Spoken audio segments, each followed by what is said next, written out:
Okay.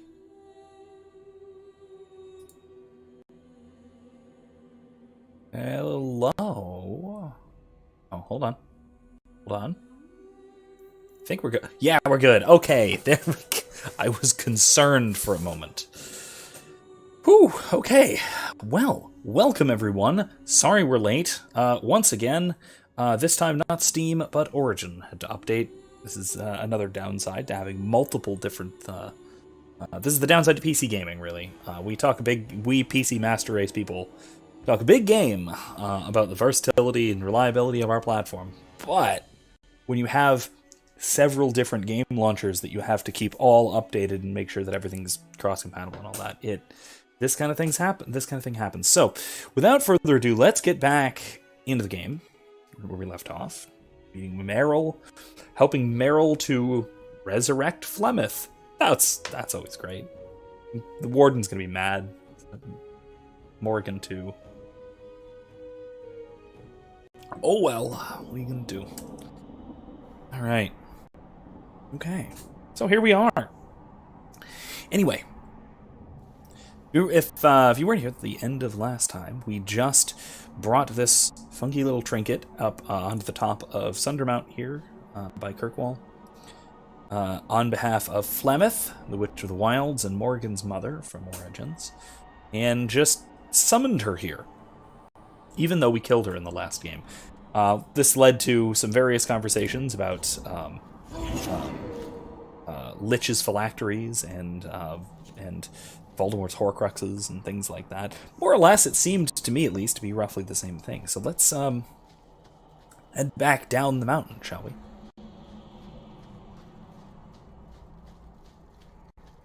Or, I don't know, this way, I guess? I don't know where we're going exactly. Oh, hi. Oh, that's not good. Hello. Once again, everyone, let me know if everything or anything is too loud. If so, I can always turn things down a bit.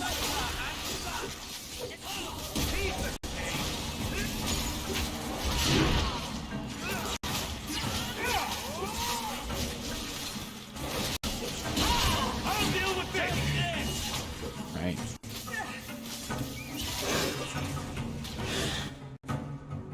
Hey.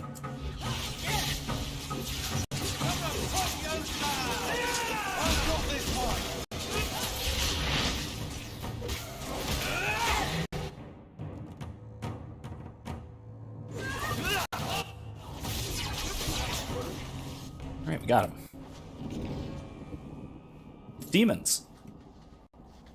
I have to suspect that might be the Blood Mage's fault who we're traveling with, being Merrill. Maybe not. In any case, I've been doing a lot of prep for an upcoming D&D game. Do you do anything? Am I the next evaluations? Joy of joys. You watch and you talk. Is that it? You are dismissing hallmarks of both the utterly ineffectual and I don't think I can do that. dangerous. I don't know what you mean. It means coins flow when I talk and when I shut up. Like if you got paid to guard or unguard. That makes no sense. Unguard, huh? Good. Is he implying that people pay him to shut up? If so, that's actually a familiar tactic. Not likely. Really? That's You can't? not really my thing. Yeah, well, fine. Getting paid to shut up. That reminds me of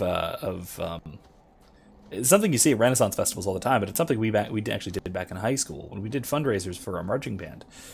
We often would have the bagpipers just playing bagpipes out in front of publics, with the permission of the public's staff and all that. But we would have them basically have people give tips, but also we would have a pay us to stop hat or jar or whatever. Can we go here? Ow. Oh, hello.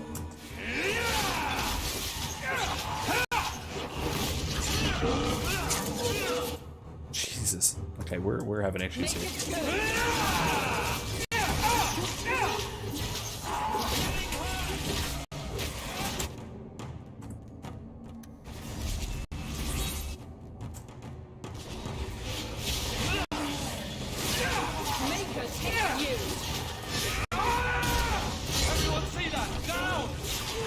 Alright. This is actually quite the fight. I was not expecting this right now.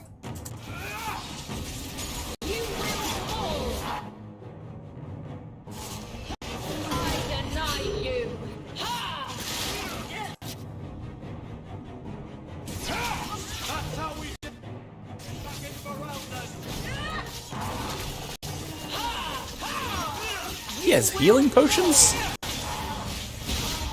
Looks like cheating to me. Only the good guys are allowed to use healing potions, not the bad guys. Arm of Andril. I can't go in here. Okay, well I guess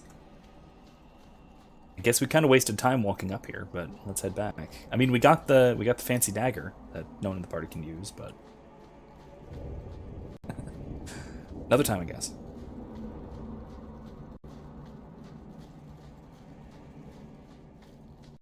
Anyway, like I was saying, I've been doing some good prep for the game of D&D that I'm planning coming up. It's looking to be a lot of fun. We've got a sorry, Eric, I have no idea how to properly describe your character in terms of class, but he's a half-elf crossbow trick shooter. Using some kind of unholy class combination between return. Oh, this just takes us right back down. Nice. Between rogue and battlemaster fighter. Your debt is paid in full. It isn't too late to change your mind, Dalen. Dareth Shiral, Keeper. I'm ready. Let's depart. She doesn't sound like she wants to, but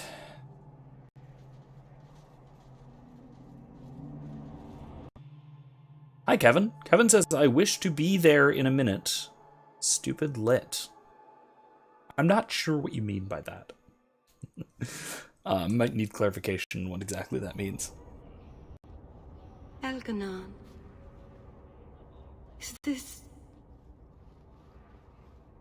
Is this really where the elves live? Not the prettiest part of Kirkwall, but it doesn't have a view of the giant chains. But take what you can get. I didn't think it would be so... I've never seen so many people in one place before. It seems so lonely. I love that. There's that weird paradox of urban life where you are absolutely not alone in the proper ordinary sense, right? There are people all around you, but it's incredibly, incredibly lonely. This actually comes back to, I was reminded of all of the times back when we were playing Red Dead, when I talked about the difference between urban and rural culture. Especially because this is, of course, for some dumbass reason, still in the news. I'm reminded of the kind of, I guess, semi-rant I went on well over a year ago now, when we were playing Red Dead, about Arthur Morgan, and the wearing of a mask, particularly in our modern social context, and it's the anonymization that comes with covering one's face, and that being very much natural to urban people, because urban people just kind of cross each other's paths without actually interacting with one another. People don't see each other in dense urban environments like they do out here, or out where Meryl's from. And it's this huge cultural difference which you would think that with incredible population density would come community. But the opposite is almost necessarily the case, and I think the largest reason for that is cultural. And it's really more of a cultural difference than it is even a population difference, maybe even if it's driven by differences in population density. Kevin said Long Island iced tea.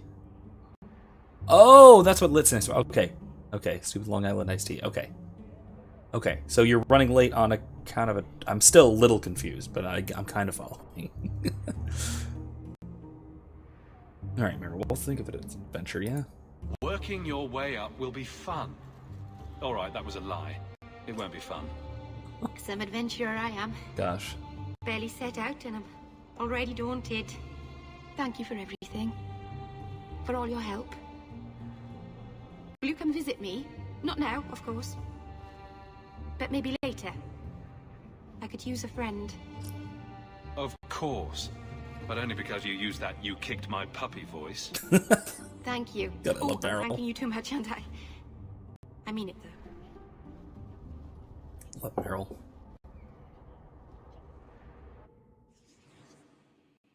Yeah, let's,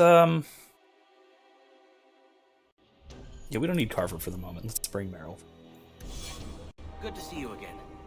I don't suppose you've heard of any work? Not yet. Shem, who oversees the docks, says he What's doesn't this want about Ariana? Please, Sir Thrask. He won't go to the circle, will he? So Kevin says, so you're not supposed to drink 3 Long Island iced teas. Yes, I think that sounds about right. You probably shouldn't do that. I am sorry for your loss, mistress. But I can offer your son mercy only if he turns himself in. Uh-oh. I'm trying to find him, but... The Templars cannot tolerate apostates. It sounds like your son is in trouble. Is there anything I can do? You heard all of that and still you would help? An apostate? Oh, thank you. Talking to 2 apostates I right am now, so... Ariane. My boy, Fainriel. He's all I have. All my family. When I learned he had magic, I could not bear to send him to the circle. But his connection to the Fade, it gives him nightmares. Dreams of demons speaking in his mind.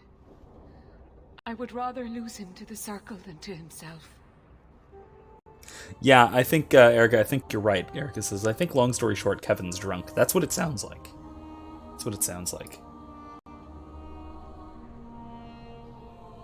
Those look like Dalish tattoos. Why do you live in the city? I was born to the Dalish, but came to Kirkwall for a time and dallied with a human merchant, Vincento. When I found I was with child, neither Vincento nor my tribe wished the burden of an elf-blooded human infant. I raised Fainriel myself, here in the alienage. Did your son run away? He learned I had contacted Sir Thrask. He felt I betrayed his trust. He thinks he can live free of the circle, but I am afraid without proper training, he'll kill himself. Tell me the whole story. I learned years ago that my son likely had magical talent, but we could not bear the thought of him locked in the gallows. So we hid. When the nightmares began, Fainriel still refused to contact the circle. But I truly think they are the only people who might save his life. Kevin says I'm sad. I tend to... Now, I mean, maybe you're not in a state to accept this criticism, but hey. I tend to take Chesterton's admonition about drinking, which is that... something... I can't remember exactly. But don't drink when you're sad, mad, or upset. Only drink when you are happy and looking to celebrate. Because what it does, what alcohol inevitably does, is it brings your passions and your emotions to the forefront by getting rid of any kind of rational inhibitions. So drinking when you're sad isn't going to make you happy. Drinking when you're happy is going to make you happy, right? And so because it's a mood enhancer, you know. So it's the kind of thing that you can get digging and digging and digging yourself into a hole with, or you can top off a nice happy feeling with a nice beer. Cheers, for instance. Cheers either way, and hope you're feeling better. But that has always sort of stuck by me. I think it's generally seems like good advice at least.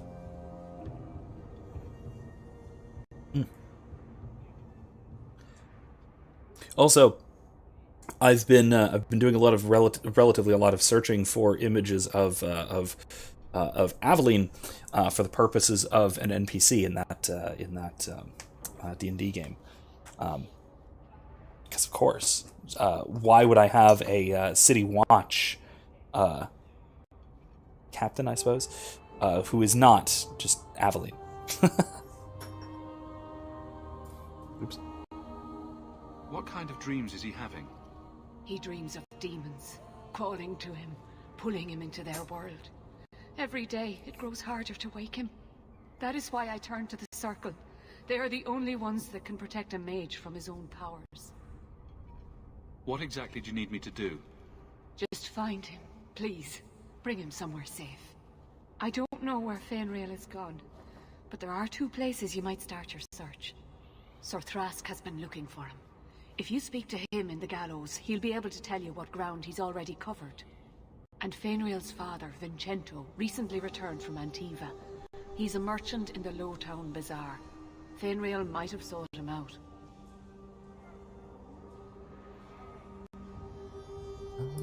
Tell me about this Templar. I believe he's a good man. He doesn't hate mages, but sees what it took me too long to realize. Even the best-intentioned mages are at the mercy of their sleeping minds. There are other Templars who are much less sympathetic. As an apostate mage, I kind of see Fenrir's side of this. You and Fenrir's father are not married? Vincento had no desire for a wife or an elf-blooded child. I haven't seen him since the day I told him. I have written, though, to keep him informed about his child. Fenrir wanted to meet him. Yeah, so that's actually something really interesting about the Dragon Age setting. There are no half-elves. Right? They have a kind of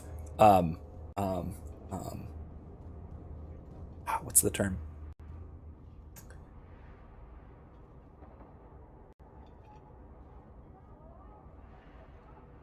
Is it dominant recessive? Type of like genetic model for interbreeding between the species. So, human and an elf will produce a human, and I think an elf and a dwarf will produce a dwarf. I don't remember about a human and a dwarf, and I don't know if anyone knows about Qunari and how they fit into things. But there's a sort of settled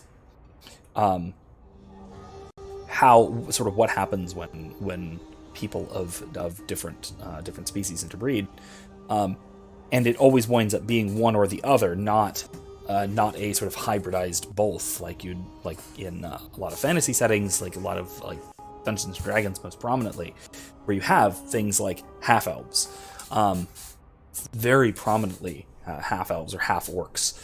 Things like that. Yet technically, if you go deep enough into the lore, you have things like half dwarves.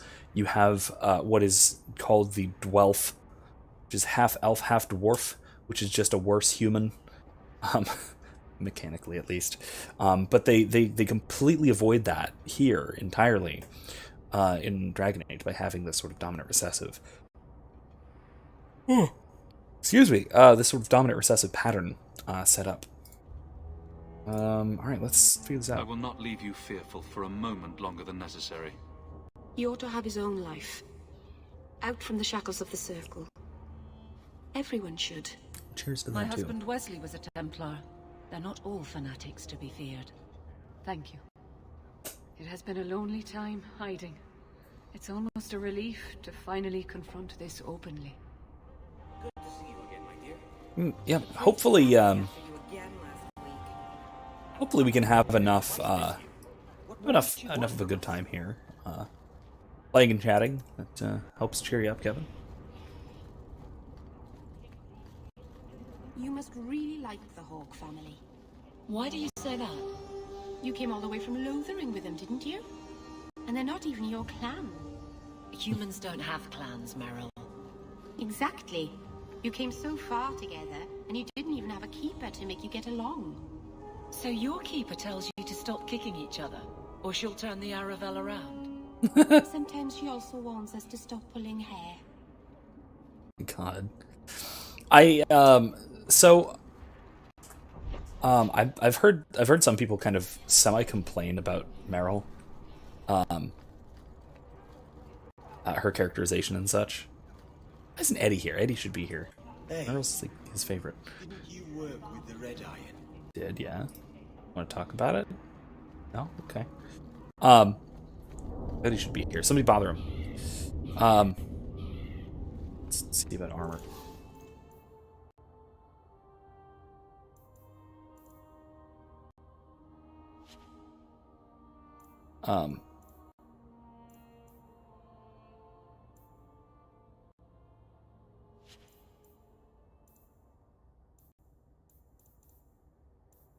But yeah, the oh,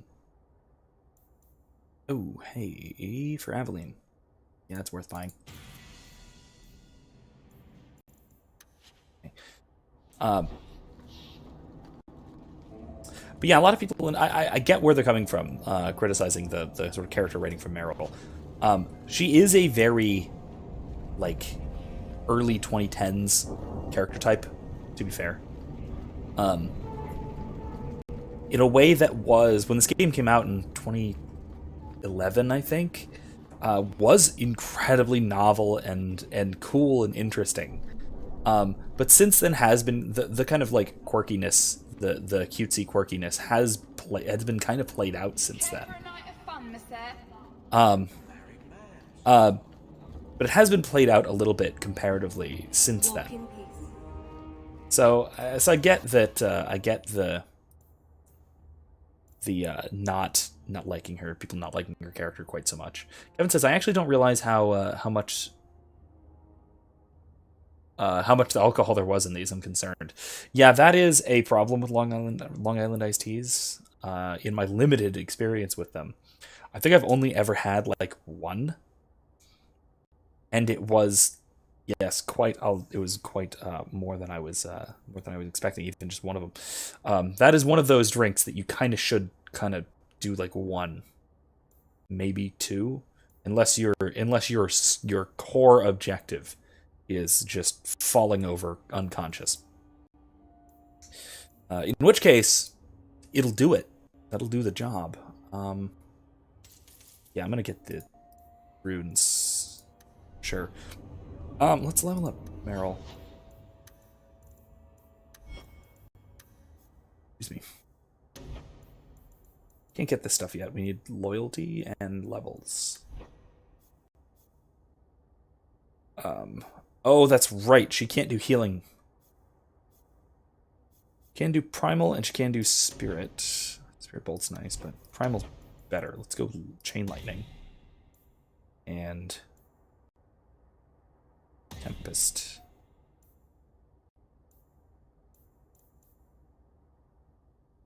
In chain reaction. Petrify. Yeah, Kevin says I did 3. Whew, oh boy, alright. Yeah, that's a good bit.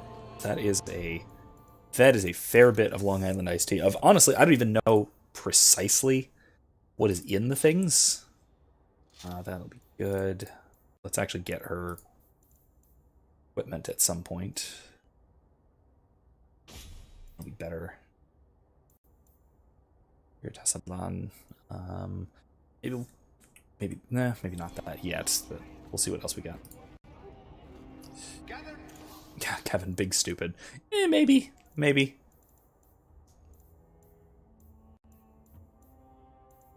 that.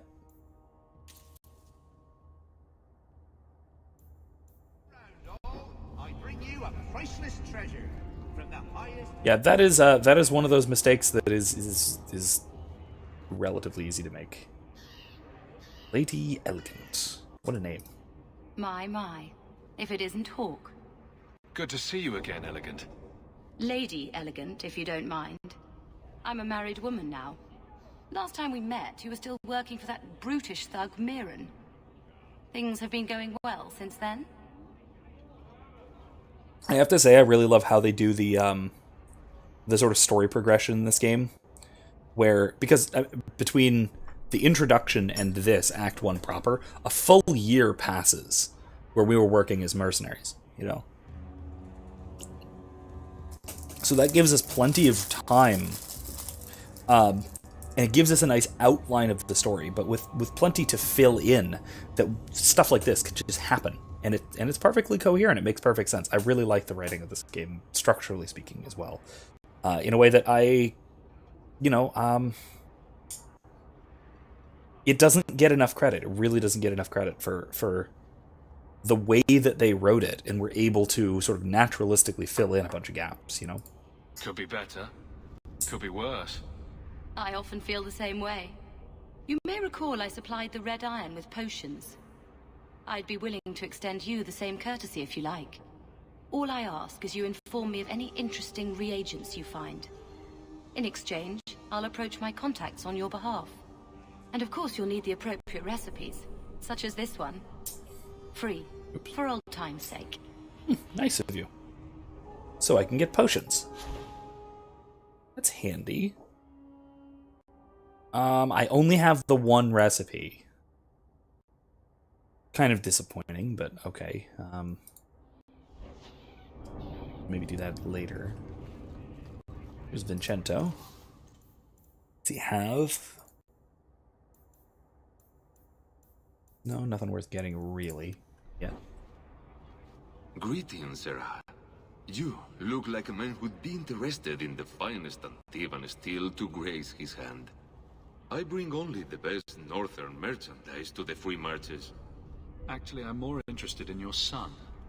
Son? I have never had that privilege, Sarah. My poor wife, she's back in Antiva and cannot see me often with my travels. That's the best you can do with a guard staring you in the face. Let us not ruin the day with such weighty thoughts. Perhaps I could show you my silks. Devin says, I found macaroni and cheese. That'll help. That'll help. Maybe dip some bread in it? You know, they say pretzels and stuff. That's good. Oh, you don't eat... Do you eat bread? I don't know. Do keto people eat bread? I feel like I'm making fun of you, and I feel like that's not fair in your current state. I apologize. We're not Templars, Sirrah. Fenrir has nothing to fear from us. Maldición, you were a mage. I suppose you'd be kind then to a boy who resists being taken in by Templars? To an elf-blooded child abandoned by his human father? Of course we would. The boy's in over his head. So I sent him to the only man I know who doesn't despise mages. A former Templar named Samson. Aha, that guy. A guy who we will be dealing with throughout this game and into the next. Does this Samson have a residence in Kirkwall? No. He's a wanted man. He stays out of sight during the day. At night, he stays near Darktown. That's the best place to find him. Okay, well... we can go find him. Let's do this first. See if there's anything here. Acolyte staff. Oh, that is physical damage? It's not bad.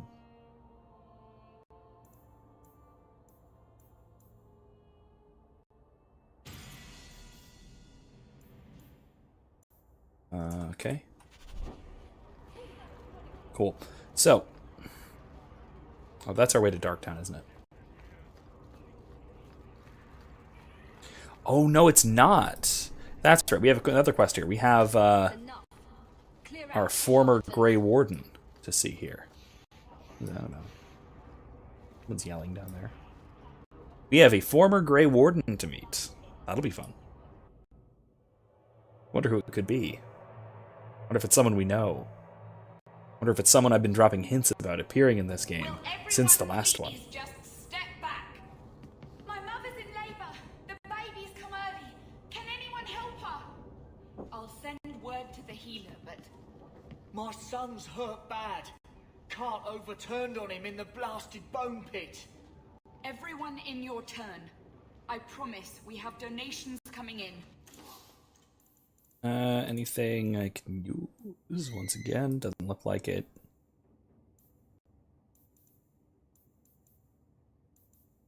need that. There will be food and medicine for... If you're seeking aid, leave your name with my girl. We serve everyone here. No one came from Ferelden without trouble. But I can't give priority to anyone who's already found work and lodging. Is there a way I can assist these people? If you've coin to spare, we won't turn it down. Donations go in the box up front. Anything else? I hear you know where I can find a Ferelden Grey Warden. Only Ferelden Grey Warden I've heard of is sitting on the throne. Ooh. We're out of the Blight's path now. Why would you need a warden? The healer was one of them once, wasn't he? A warden? Well, he's not now, and busy enough without answering fool questions about it.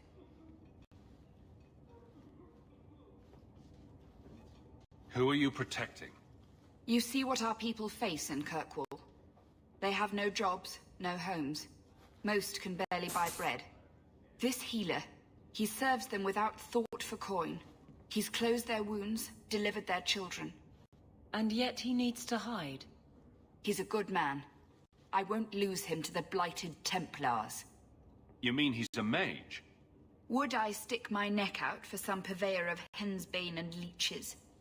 He doesn't want to be locked in the gallows just for using the gifts the Maker gave him. Your healer is in no danger from me. If this mage is an apostate, the Templars will find him. I suppose it isn't my secret to keep. Anders has certainly been free enough with his services. Refugees in Darktown know, to find the healer, look for the lit lantern. If you have need enough, Anders will be within. So we need to find Anders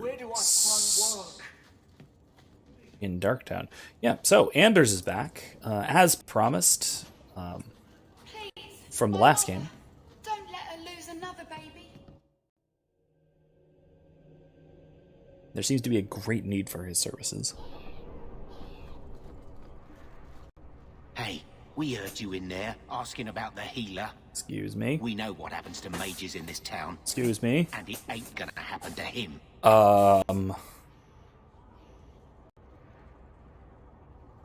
I'm as Ferelden as you. I won't harm your healer. Ferelden?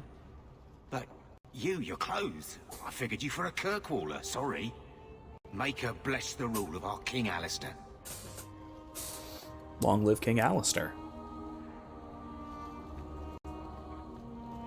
I still really like that so much of this is completely dependent upon your choices in Dragon Age Origins.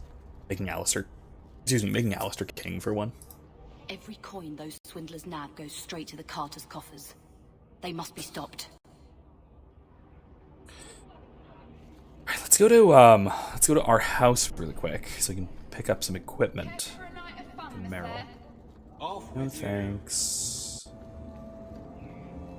Swindlers. Not a step closer. No refunds on the ashes, friend. If the Maker doesn't favor you, that's between you and him, isn't it? Don't... Oh, is someone selling fake sacred ashes? That is what I'm getting from that.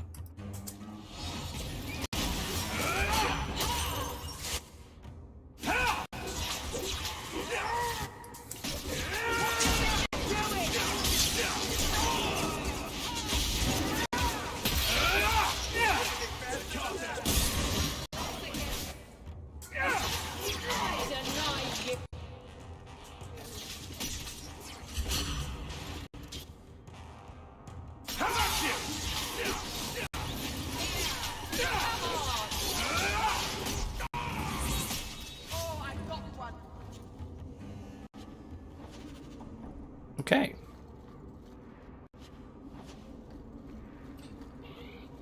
Selling fake sacred ashes, Vendraste. Really? I don't know how much lower than that it gets. I mean, selling of fake religious relics. Particularly fake religious relics with magical healing properties. All that too? Have any lineage. It wasn't a big enough village to have a wall around it, let alone a place for elves. Where do the elves live then? Stables and outbuildings mostly. I think I like alienages better. Yeah.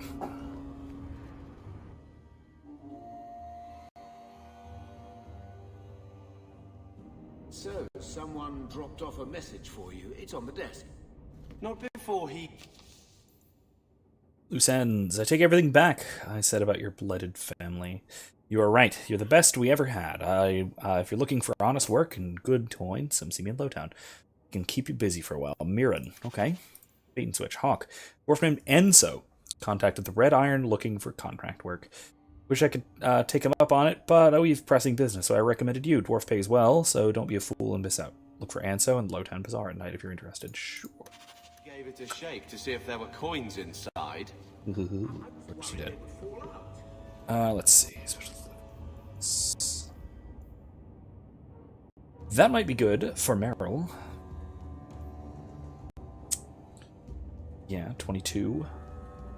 Old damage, huh?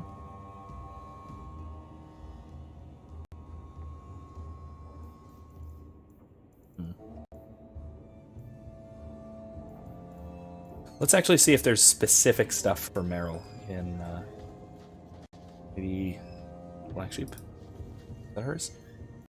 No, it's not. It's State Legacy, maybe?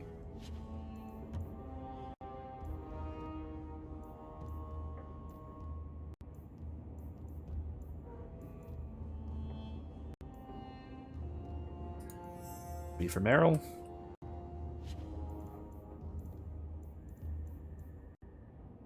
That would be for Meryl. For Anders, who we haven't met yet. We will soon.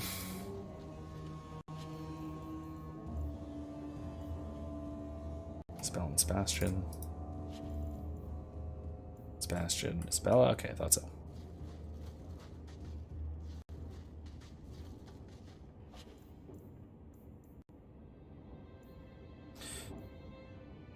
Staff of Parthalan.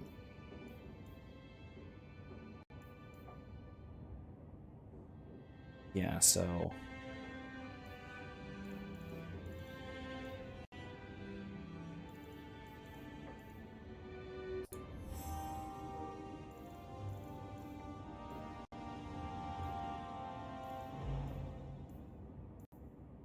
That'll work for right now. She needs another ring, I think.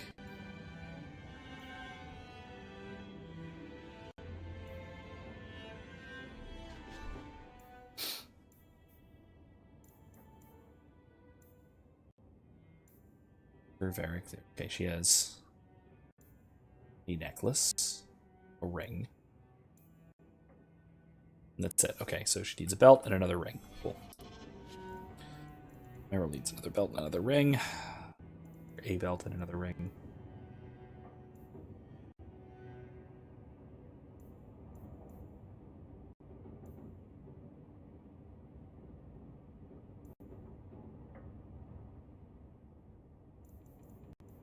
One of those are great. Yeah, that might be good.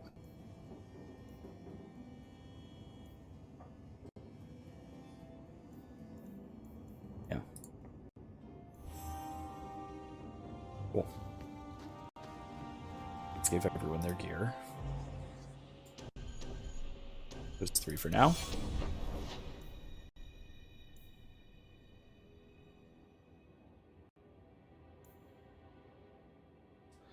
I have a great deal of stuff to do. Let's go to Darktown, though. Find Anders.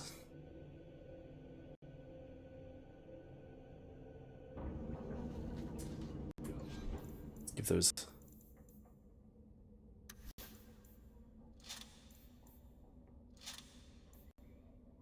Okay.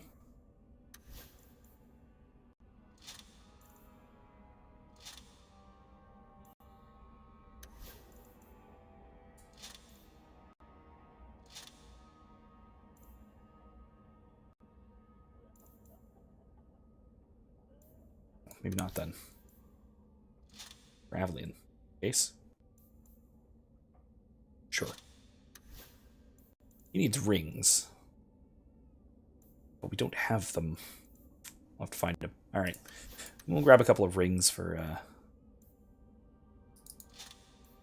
Varric at some point. All right, that'll work. That'll do the job.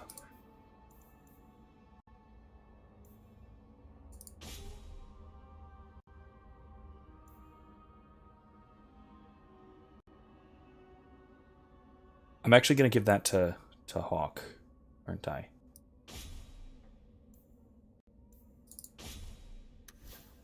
Because that is basically the staff for him, isn't it?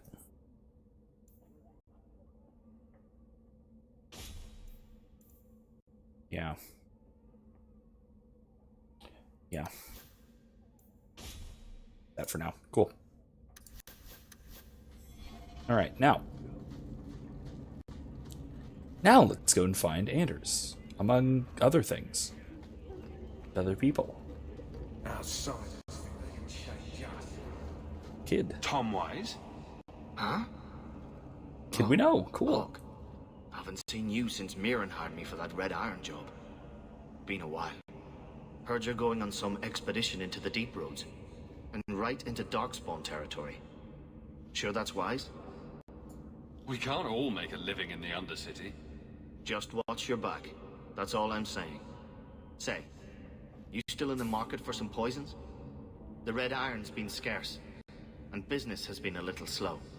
You find any rare reagents and want me to whip you up something, just let me know. In fact, since you're an old friend, here's a recipe. My speciality. Everyone needs an edge sometimes, right? Nice.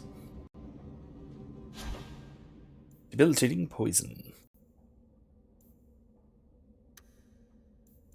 We probably need more grenades than poisons, but we'll get around to that.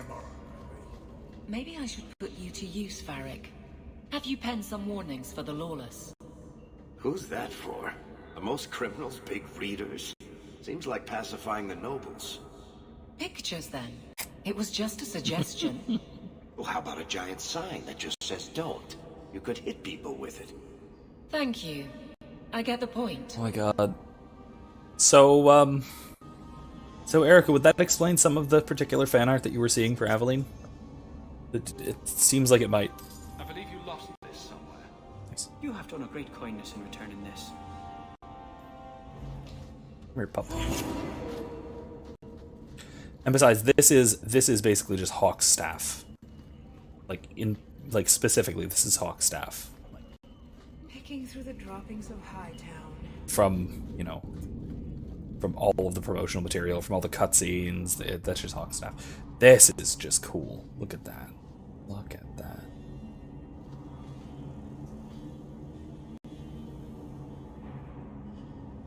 This is the way in by the look of things, I think. It's crazy. Alright, here we go.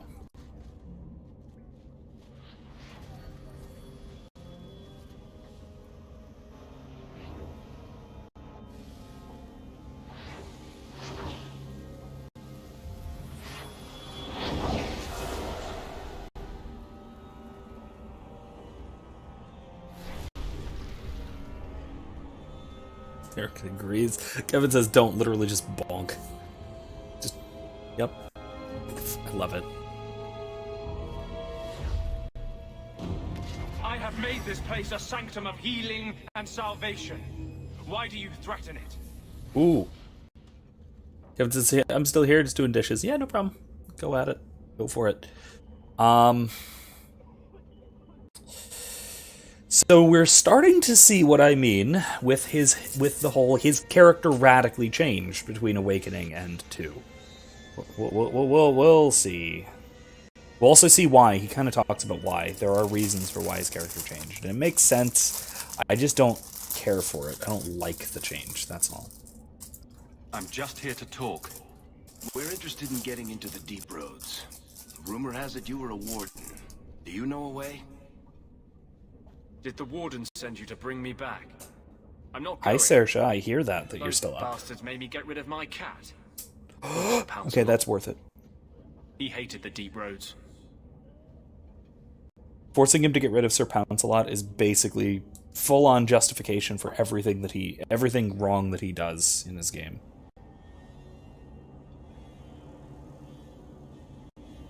You had a cat named Sir Pouncelot? in the deep roads? He was a gift. A noble beast.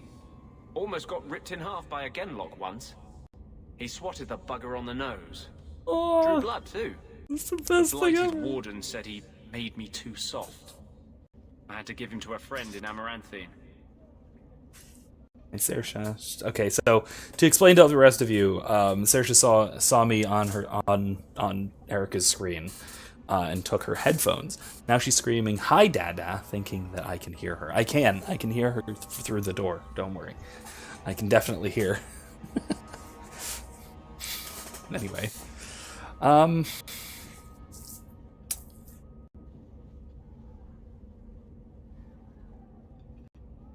yeah, no, that's just evil. Why would you make him get rid of his cat? The cat was the only thing keeping his very fragile mental state intact. I've always heard that joining the Wardens is for life. That's only partly true. The hopelessly tainted by the Darkspawn and plagued by nightmares about the Archdemon parts don't go away. But it turns out if you hide well, you don't have to wear the uniform or go to the parties. See, that little bit of sarcasm there, that's still the Anders that we know and love, but it's not really much left of that. So you came to Kirkwall just to escape the Wardens? You say that like it's a small thing. Yes, I'm here because there's no Warden outpost, no Darkspawn, and a whole host of refugees to blend in with. And some reasons of my own. Okay, well, I'm part just of an ask. expedition into the deep roads. Any information you have could save people's lives. I will die a happy man if I never think about the blighted deep roads again. You can't imagine what I've come through to get here. I'm not interested. Although, a favor for a favor. Does that sound like a fair deal? You help me, I'll help you. It depends. Let's be more specific.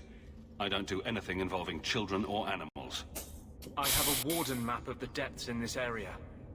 But there's a price. I came to Kirkwall to aid a friend. A mage. A prisoner in the wretched gallows.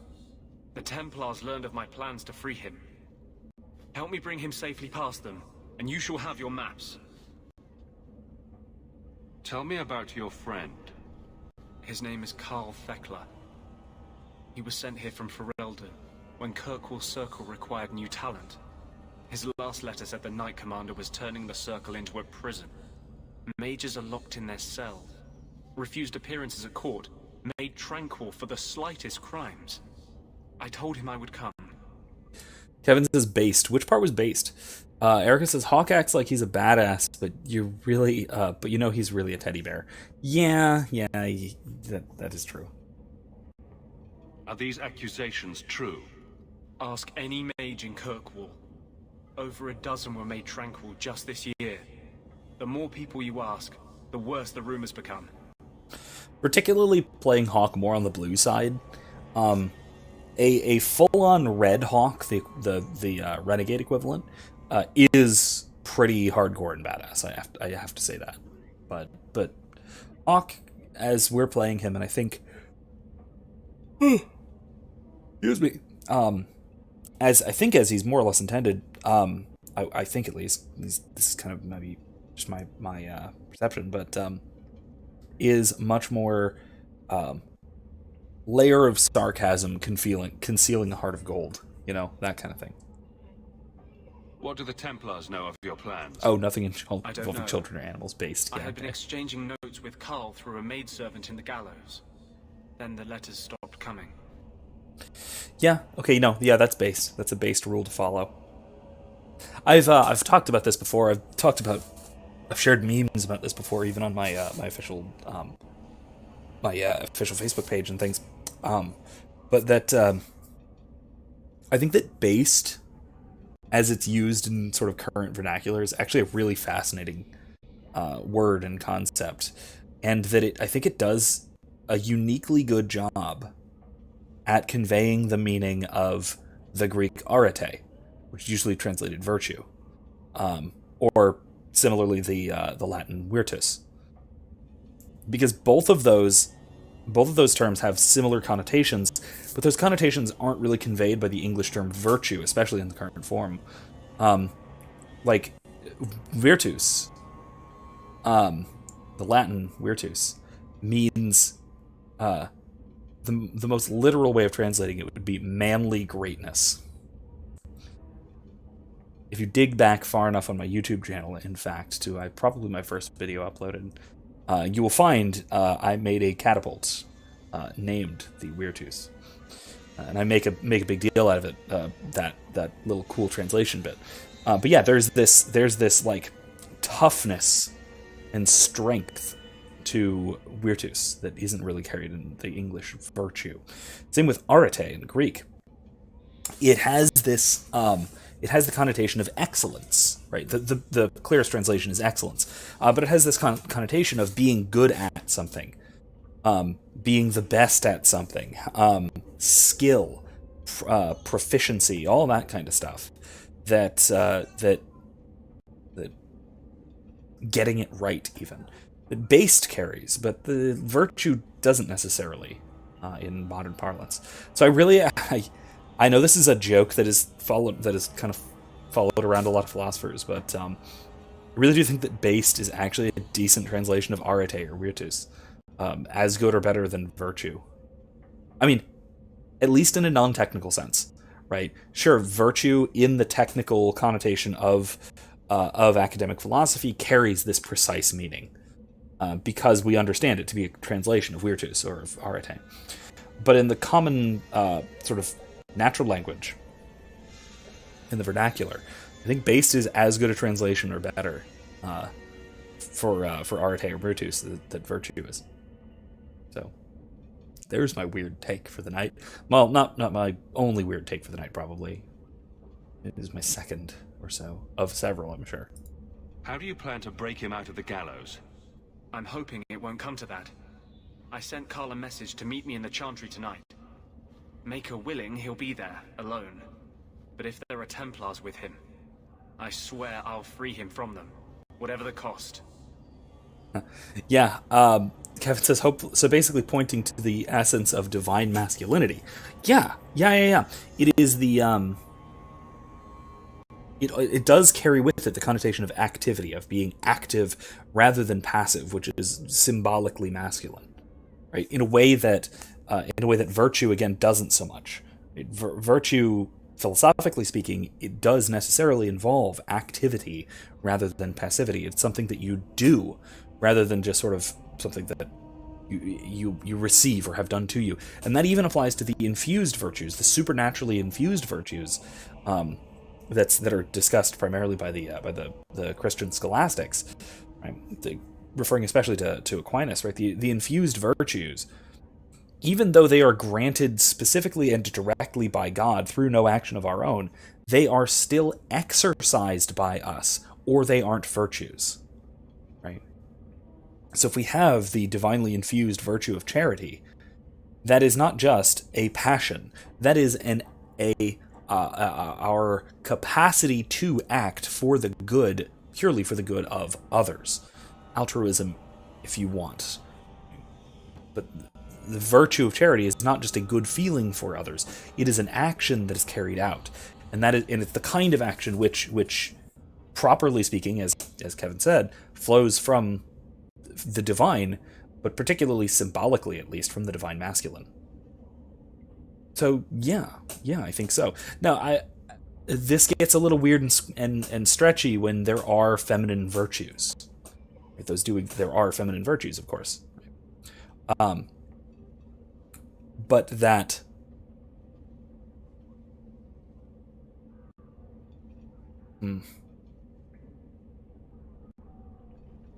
the feminine virtues, being virtues, are active insofar as they are virtuous. So they are symbolically, even though they are in particular symbolically feminine, their structure as part of oneself is still a reflection of the divine masculine, something like that. That does get a little tricky in terms of symbolic structures, but it's there. I would help any mage in such circumstances, map or no. Now you're just trying to get on my good side. I mean, it helps. I welcome your aid. I have already sent word for Carl to meet me in the Chantry tonight. Join us there, and we'll ensure that no matter who is with him, we all walk away free. Alright, well, fingers crossed, I hope. We'll see. I hope this doesn't go terribly wrong in some unpredictable way. Well, it probably will. Yeah, let's just leave Darktown for now. I think that's all we have to do here. There's nothing else this way, is there? No. What in the world? Why is there Badmans over here?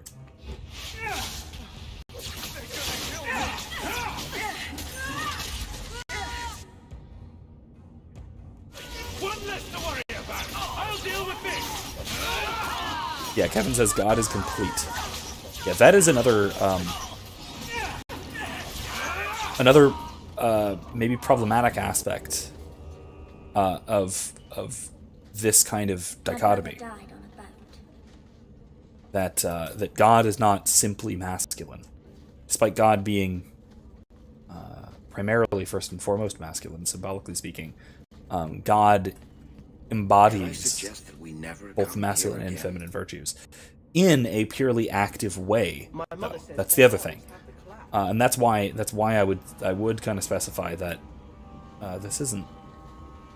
Okay, this looks sketchy. Let's leave. We don't have anything to do with this yet. Let's get out of here. But yeah, God embodies, maybe not quite the right word, but close enough to it. God embodies all of the virtues. Excuse me, both the symbolically masculine and the symbolically feminine. Let's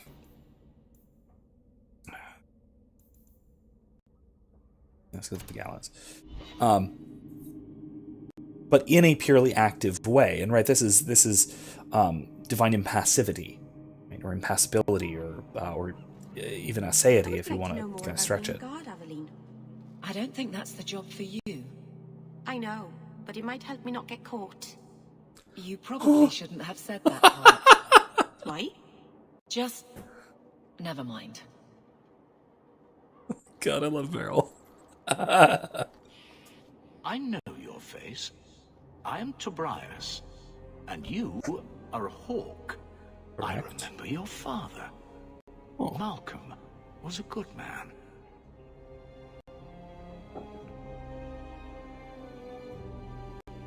I found a letter you sent about a friend of his you could not name. Ah, the Templar. Your father could not write to him directly, lest the Order find out. The Templar? He allowed your father to leave Kirkwall. Rule is not served by caging the best of us. A wise man. Not what I would expect from a Templar. There was a time when the rules of the Order could be interpreted to suit a situation. Unlike these days. I will send the letters I held. It seems fitting that they return to family. I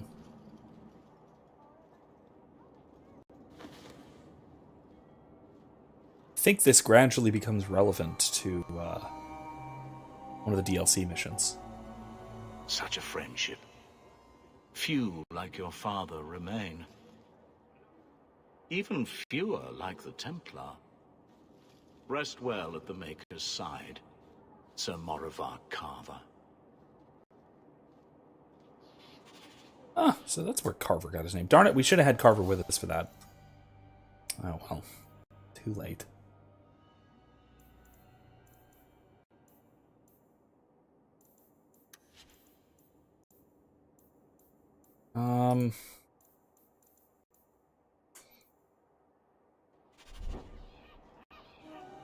Okay.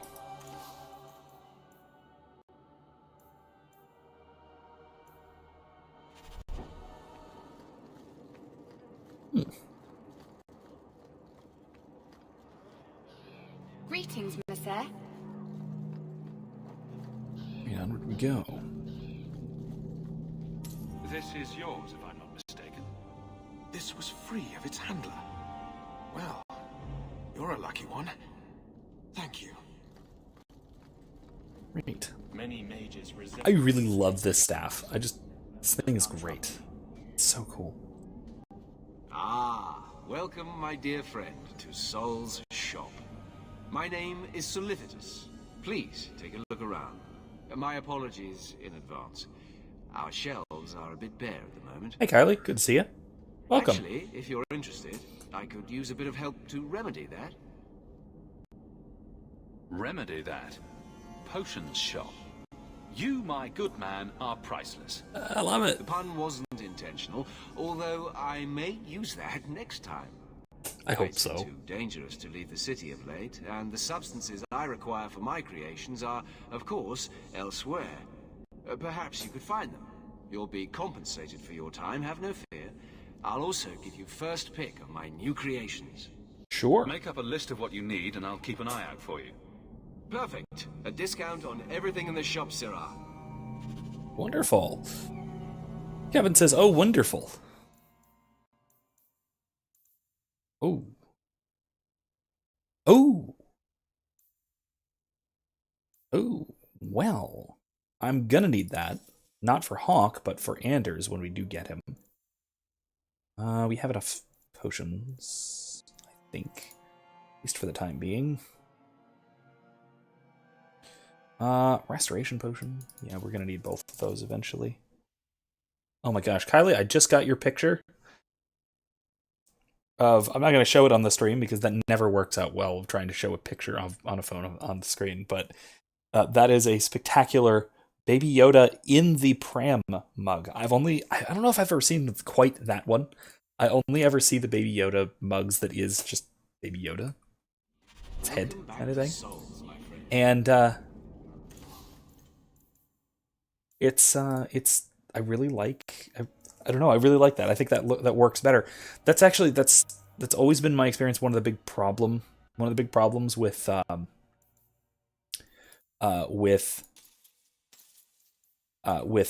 you know, designed mugs, like cleverly designed mugs, is getting ones that look really cool but also are actually drinkable, you know? So because what's the go-to example? Like I'll put a link in the description to a hilarious video of if you're familiar with Cosmonaut Variety Hour. He does like media reviews and stuff on YouTube. And one of his reviews was an April Fool's Day joke. It was a review of Aquaman. But of course, the review had nothing to do with Aquaman.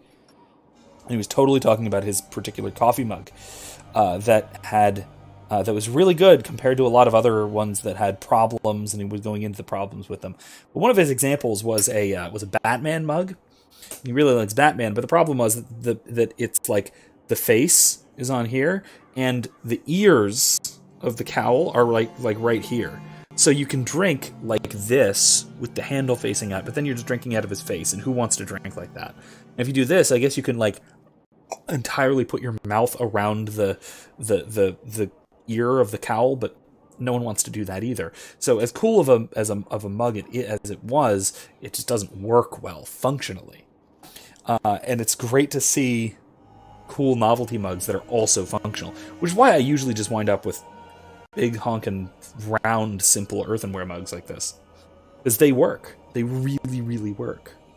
You know, heavy, extremely heavy. Given that there's a 3 cup mug that's all earthenware, it's nice and chunky, but still. All right. But yes, as Kevin says, Kylie is also always a wholesome and delightful presence. And she says, I bought it too. I'm drinking green tea from it right now. Cool. Yeah, that seems perfectly appropriate for a Baby Yoda mug. Green tea. Of course, you know, as one would. As one seems like one would. That kind of thing. And Kevin says it's good that I don't have work tomorrow. Yeah, I would say. From what I've been hearing, after 3 Long Island iced teas, I wouldn't want to go into work the next day either. Are you the Templar who's pursuing the boy Fainriel? I did not realize his name was known so widely. Perhaps you know Ariane from when she was with the Dalish. We don't all know each other. There are a lot of clans, you know. Are you a friend of his? Have you met him? What is he like? From his mother's description, he sounds much like any youngster we bring to the Circle. Frightened of his gift, resentful at losing his freedom, convinced he is the one exception to our laws. Hardly someone you would wish the power to murder people with his mind. This is awkward. What with Hawke being the exception to the rule. Kind of explicitly by the end of this game, by the way. Is pretty much the explicit exception. He's kind of allowed to be an apostate mage very publicly by the end of this.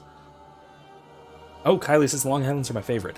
Again, like I said, I don't love them too much. They, first of all, like Kevin has noticed, they sneak up on you. And then also, like, I tend to prefer cocktails that are distinctively cocktail-ish, if that makes sense, right? Something that tastes like something that you couldn't get properly a virgin version of. So I like a lot of Scotch cocktails. Or whiskey cocktails, Manhattans, those kinds of things. The kind of the amber sort of deal. I like stuff like daiquiris, rum drinks, a lot of rum drinks that have that nice kick of sweetness that you can only get from a nice dark rum, or golden. I actually like golden rum best, but whatever. You get the idea. But all that kind of stuff. But there are other cocktails that, Long Island iced tea. I'll just kind of take an iced tea, really. In that case, I'll take an iced tea and a shot of scotch. Just have them next to each other, I mean, like I'm doing now. I've been drinking my coffee, but I've also got a beer here too in my wonderful Pints with Aquinas Stein. And if you are interested in following Pints with Aquinas, you should. It's a fantastic show and podcast. Anyway,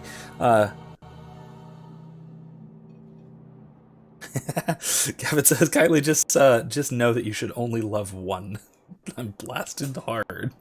Kylie says, okay, one huge one. Yes. Careful there. As we can see. No young boy should have to face down demons alone. It is surprising what sympathies mages evoke. I always expect people to be more wary of their powers than touched by their struggles. If we do not find Fainriel soon, it will not matter. Either he will be taken by the demons, or by less mystical predators.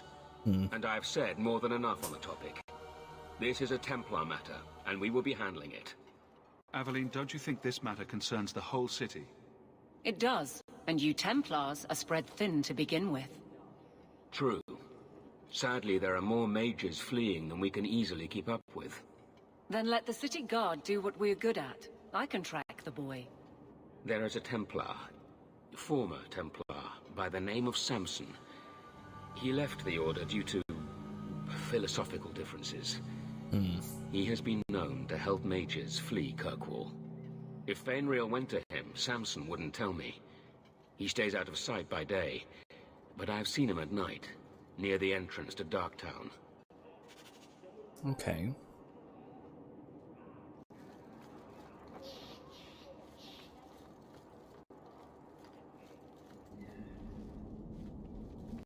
I just tried the lyrium. It made me feel tingly. It's disturbing. Kevin says, "I love you guys so much. You guys make me wrong about the terrible state of the world." Thank you. I really appreciate that. That's part of the goal. Let's go talk to Carver because we got those letters.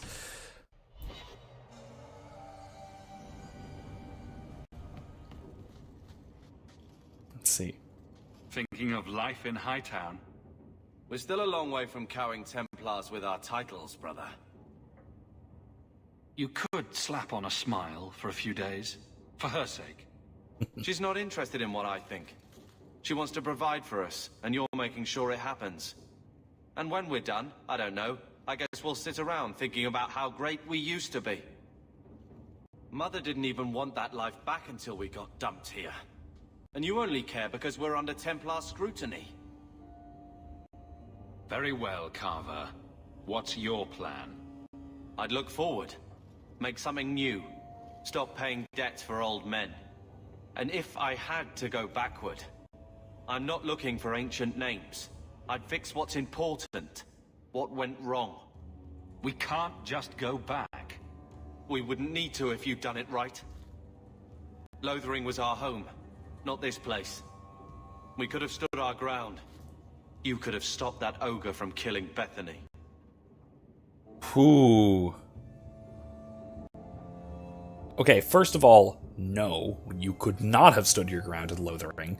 From what we know about that from the last game, and even from this game, it was basically flattened to the ground by the entire Darkspawn horde. No. But yeah, Hawke would definitely feel guilty about Bethany.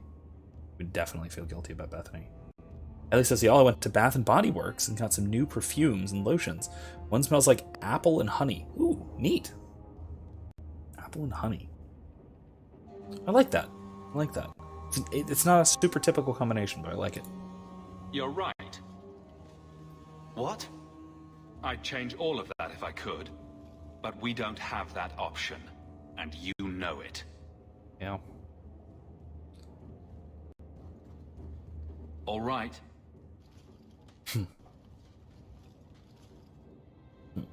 Brother. I feel... I don't know. It's like Mother taking everything out on us. She was just scared. I don't have a place in the life she is trying to bring back. I'm here if you need me. But I must find my own way. Okay.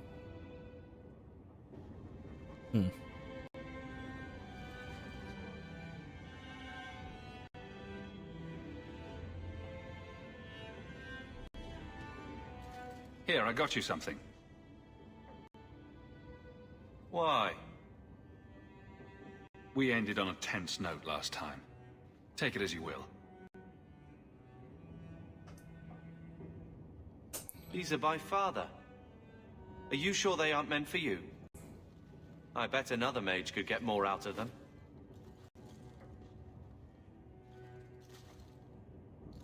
For your service that cannot be admitted, I ask that you accept this trinket and know that I shall respect your name. Thank you, Conscience of the Order, Sir Morivar Carver. Carver? The Templar who allowed Father to leave Kirkwall. Your namesake. A Templar? Have we met a Templar who isn't a colossal prig? Father must have felt he was worth honoring. A man who let him look ahead. And a name that would always mean skill thoughtfully applied. Seems like he thought it held some promise. Not a link back, but how to go forward. That's what I was to him. I don't know what to say, except thank you. I like that. See, this is the thing about Carver. He's a dick. He's a complete dick. But at the same time, I really do like the complexity of their sort of tense interactions. There isn't so much of that with Bethany. Carver and Bethany, Hawke and Bethany just sort of get along. So there isn't a lot in terms of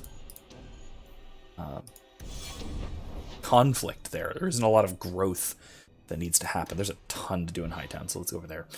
So I really do like that kind of that tense sibling relationship that does turn into a kind of almost begrudging love, but love nonetheless. Why don't you arrest us, Aveline? What? We break the law, I'm pretty sure. There are laws for almost everything. You're not a bad guard, are you? No. That's good. Is it because you're fond of Hawke? I kind of am. Not very nice for you. Keep it to yourself. I'd rather keep it with him. Oh god!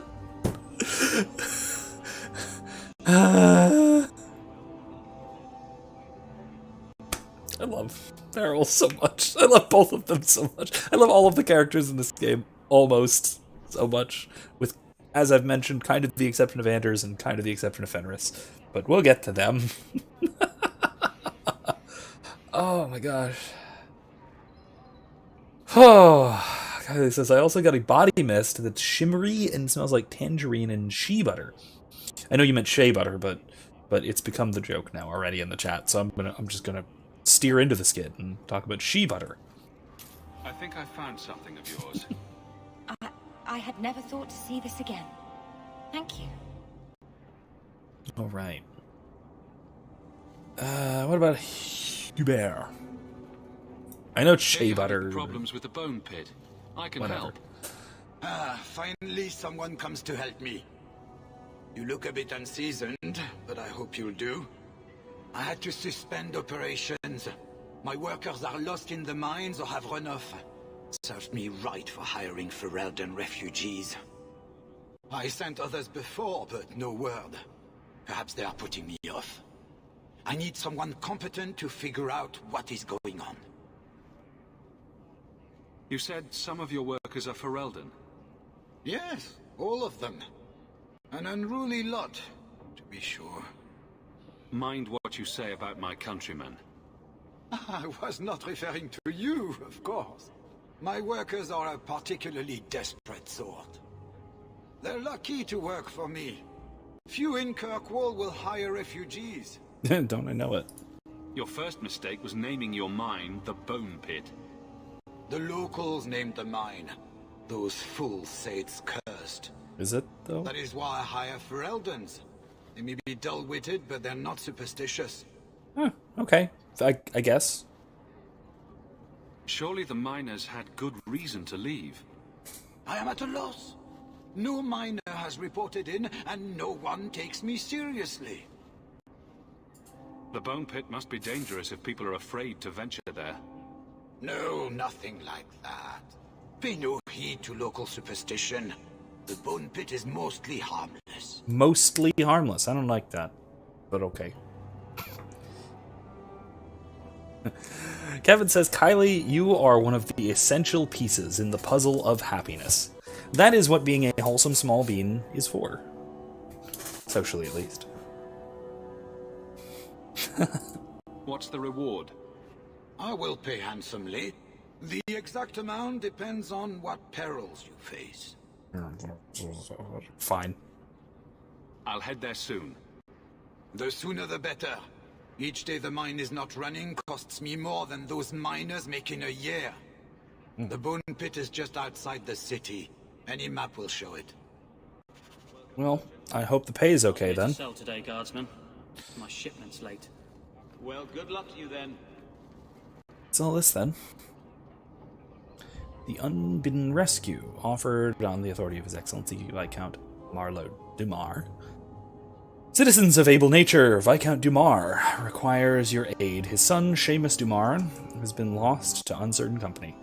That a safe return is sought with all haste. Make your case of skill to Seneschal Bran at his station and His Excellency's keep. The reward for this act shall be generous in both sentiment and coin. Kylie says thank you and that she feels special. And you have reason to. You are an essential part of Kevin's happiness.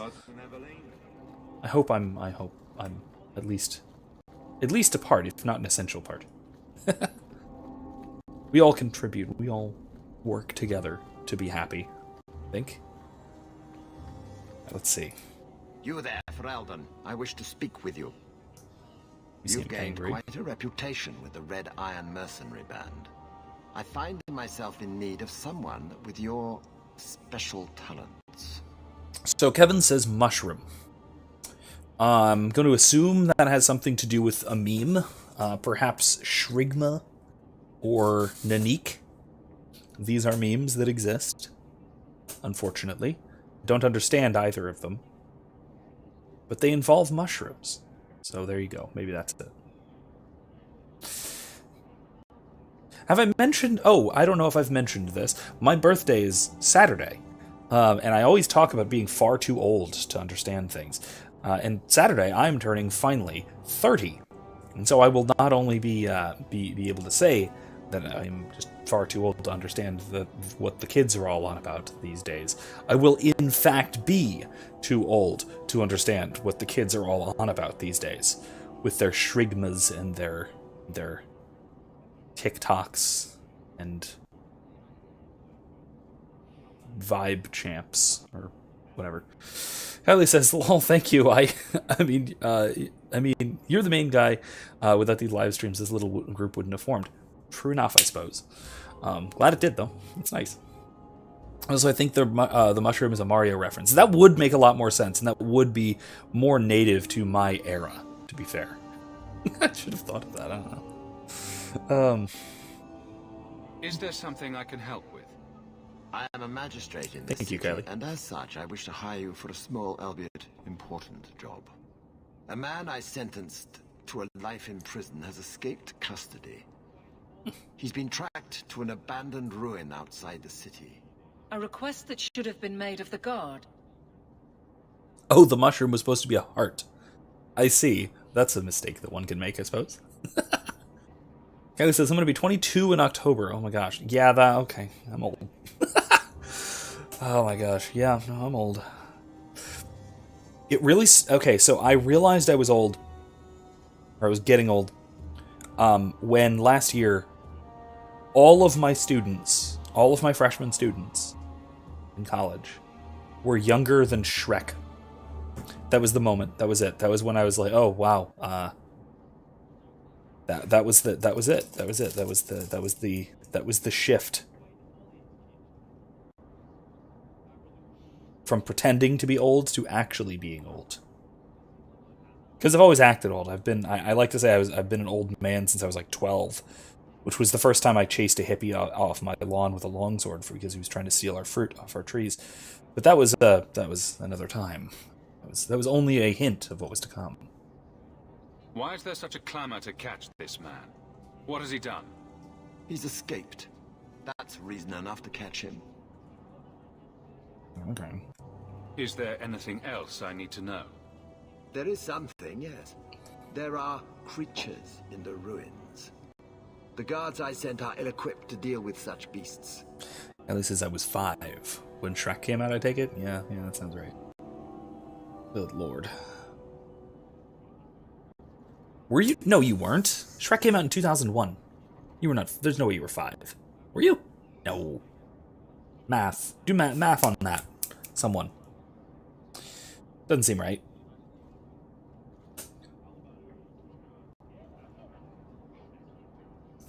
Came out in 2001. You were 5? Math doesn't seem right on that. At all, because it's 2021 now. It came out 20 years ago this year.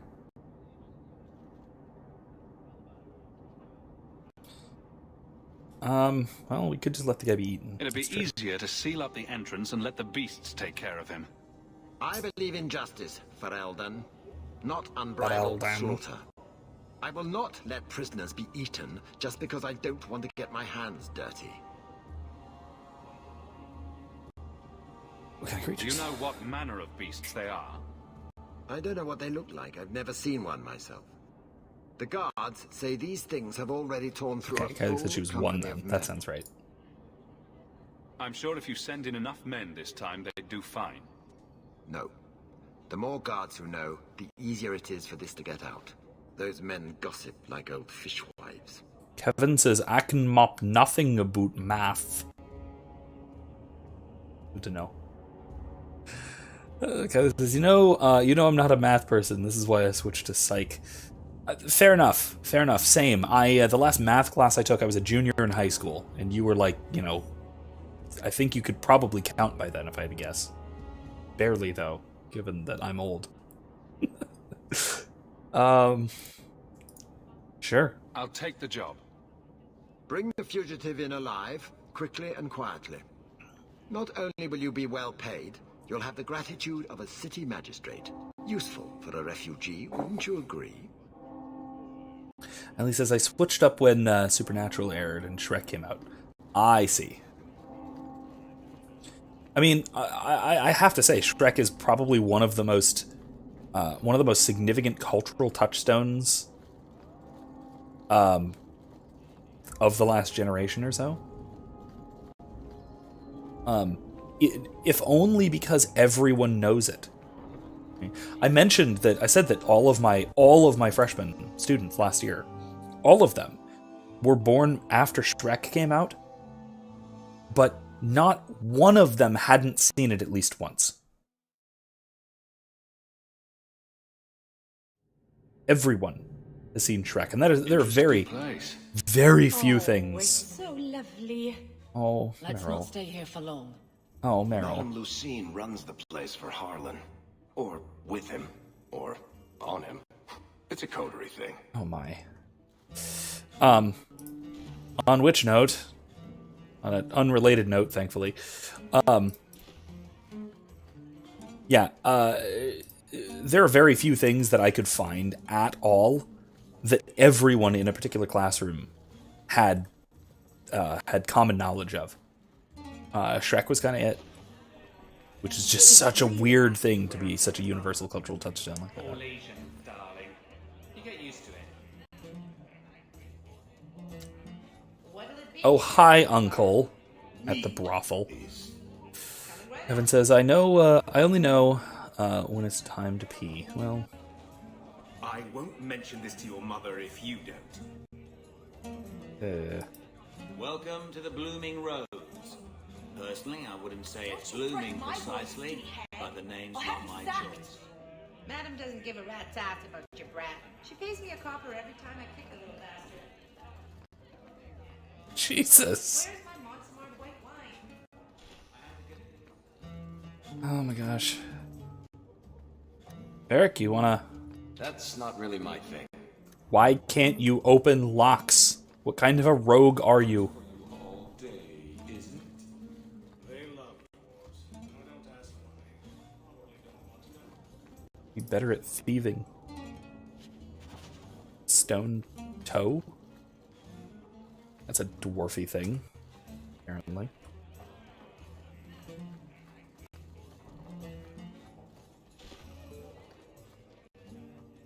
I think I found something of yours. You found this? I don't know what to say.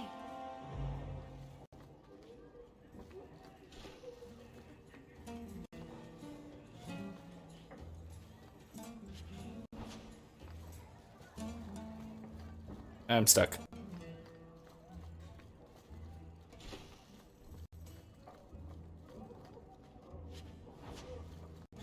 An axe. Strange things to find in such an establishment. So were the butchered pigs. That's a very strange thing to find in such an establishment. But okay, whatever. I guess they have to cook something. I suppose.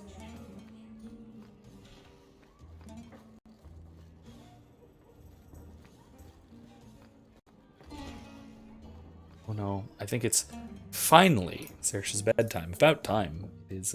She took a very long late nap today, so she got to stay up a little later. By a little later, I mean significantly, really. What am I missing? Anything else in here? I don't think so. Oh, let's head out of here. Go to let's go to the keep. I guess we can just travel from here, because we don't actually have to go to the front of the keep to go to the keep, but whatever. I get it. It's convenient to be able to just kind of travel between areas on any exit, but it makes more sense to actually walk to the keep to get to the keep.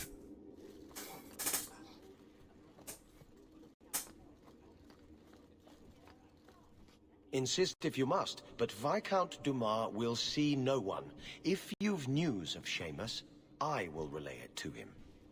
Fine. Tell Dumas my scouts have tracked the boy and his Canary captor to the wounded coast. I'm taking a full company after them, and when I return, I expect him to make a show of the reward. So many to deal with one Kunari seems excessive. He may be Tal the Shot. The Winters leave nothing to chance. Get out of my bloody way. Oh, okay. Polite of you. Yes, what is it? Kylie says, my boyfriend went to Disney the other day. He got to see the Frozen show and go on the ride. The Frozen ride, I'm not a huge fan of Frozen, I will say. I know. I have a 3-year-old daughter. I'm supposed to be, but, you know. But I have to say, the ride is pretty impressive. It is actually really, really cool. I really do enjoy it. If this is about a rescue, that woman did not seem the type. She is the type I feared we would attract. As I told the others, Viscount Dumas' son, Seamus, is missing. We suspect he was taken by a Kunari. If you would like to try your hand at securing his safe return, feel free. I have certainly granted no exclusivity to the Winters and their violent approach. I will say a lot of these quests are giving me ideas. So for D&D, the D&D game I'm just starting shortly, which Kylie we can talk about at some point if you're still wanting to jump in on that. Because it's based in a big city and it's a group of adventurers doing quests and adventures and things, I gotta admit I can take a lot of inspiration from Dragon Age. And I am taking some significant inspiration from Dragon Age, particularly from Dragon Age 2, for a few quests that I'm sprinkling here and there throughout. This might be a nice one to borrow elements from and that kind of thing. Kevin says, let it grow. Indeed I am. I actually haven't really trimmed my beard significantly in quite some time. I've been just kind of letting it grow. But yeah, our campaign is shaping up nicely. So far we've got... like I mentioned, we've got Erica is playing a crossbow trick shooter who dropped out of law school to go to join a circus and then became an adventurer so he can make it up to his mom and make her proud of him again. We've got a halfling warlock who has a magic sword that has been passed down his family for generations and generations, and every once in a while it awakens and chooses a random person of the family to go adventuring, and he's not very happy about having been chosen. We have a Forge Domain cleric who is, or at least was, a member of the Waterdeep City Watch, and is doing... He was their armorer and such, so he knows a lot about the city, but conveniently, most of the criminals in town wouldn't know his face. So that should be good going forward. And then we have a couple more characters at least that aren't finalized, so I don't want to go into too much detail there. WizKid, perfect timing, just as you are mentioned, as you say. Yep. So welcome. Kelly says, speaking of, I'm growing a mango tree, and yes, definitely want to join. Wow, okay, I have grown a mango tree. It is very hard.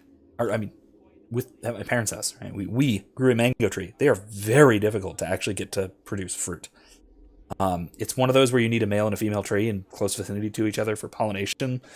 And also you need to grow it in just the right conditions. I think ours produced fruit like 1 or 2 seasons. That was kind of it. It was very, very difficult. But yeah, if you can get it to work, that would be an awesome thing to have around. I should know about the competition. The Winters out of Navarra. They don't care one whit if Seamus is returned unharmed.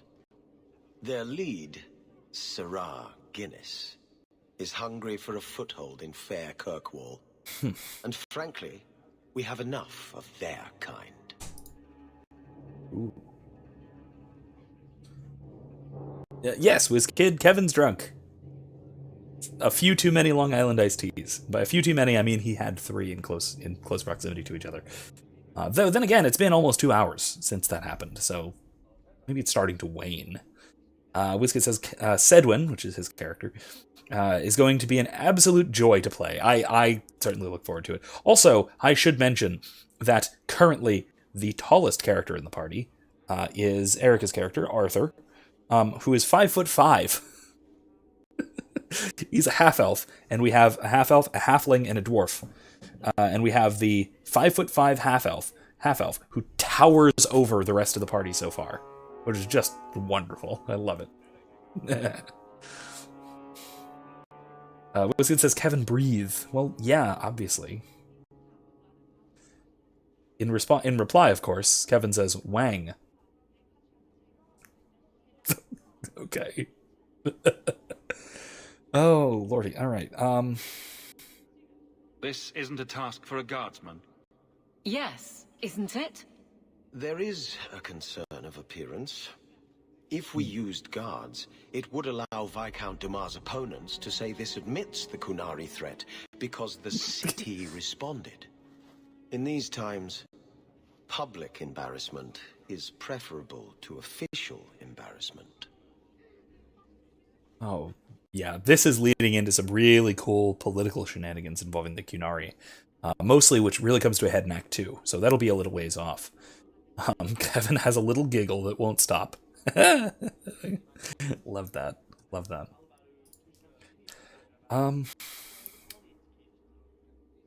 It says go eat some bread. I think that's offensive. Excuse me. Kevin is keto, and he doesn't do that. Could be why he's drunk, but whatever. There must be suspicions about why the boy went missing. I think I'm kidding. I'm not sure. What have you heard? Nothing. Until now. There is truly nothing known. That was good. And there have been sightings of a Kunari. The only complication is that Ooh, Seamus good is advice, known to Callie. be of a sympathetic mind. He may have placed himself in danger, but it is danger nonetheless. Need to sit up in this damn chair. I've been in the chair for a good long time today because I was working on constructing sheets and stuff for players and for a D&D game, and so my butt's starting to get a little bit. That's much better. Sitting up works. I'm not used to actually having a chair that I can comfortably sit up straight in. Wacky. Thank you, Kevin. Also, I should say again. Kevin says, I get this bread every day. Yeah, but not literally, though, and that's kind of the problem. Or, Kylie, good advice. The good advice was drink some horchata. That's true. Starchy. Real starchy. And milky, too. All good things for either being drunk or hungover. If you want to continue being drunk, horchata goes very well with a little bit of rum. I've heard tequila, but I'm not a tequila kind of guy. And I don't think most people should be tequila kinds of people, really. Like that's one of those things that is more dangerous yet than Long Island iced tea. WizKid still insists, contrafactually, that horchata doesn't exist, and that bread makes you sober. I think that's true.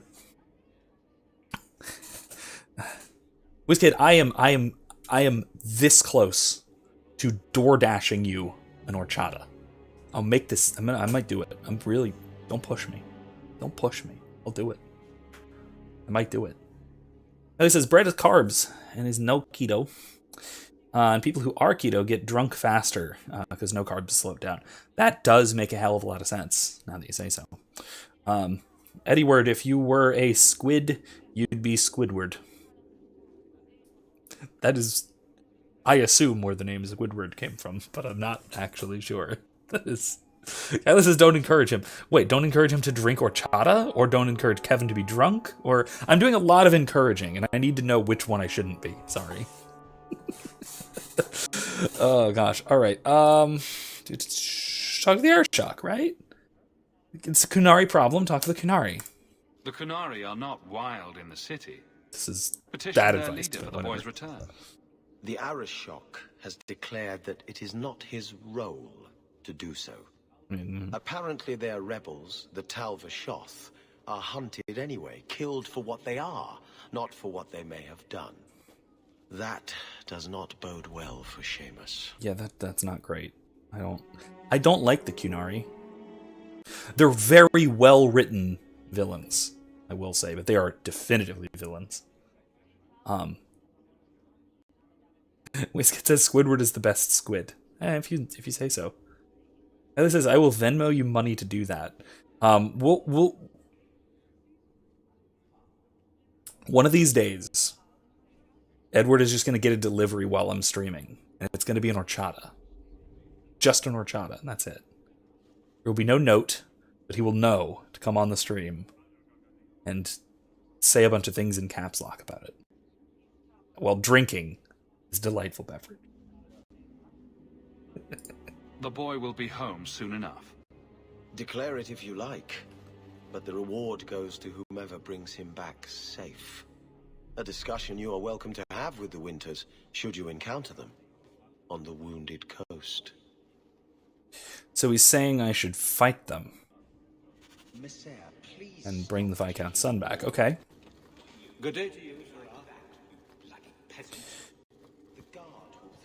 I have far too recently watched Deep Space Nine, and so Dumar is a different character than the kid in this game, in my mind at least. I've never met a dwarf before. That's because you've spent too much time frolicking in the woods, Daisy. Dwarves don't frolic. Dalish don't really frolic either. Not in the woods, anyway. You have sanctioned frolicking areas? No, just not in the woods. The trees get jealous. But you do frolic. Of course we do. We wouldn't be elves otherwise. What?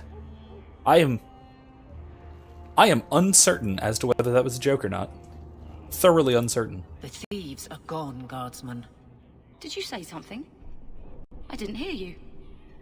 And clumsy me. I seem to have dropped a coin purse in your hand. Heather says, don't encourage the rum and horchata for Kevin, because he already had 3 Long Island iced teas. And people who are on keto are not able to hold liquor well at all. Not now. Obviously don't do that now. But, like, next time, when you're not drunk. Do that later. Kelly says, not about the Chad thing, about the horchata thing. Also, Edward is a Chad, Kevin says. Oh, okay, fair enough. Fair enough.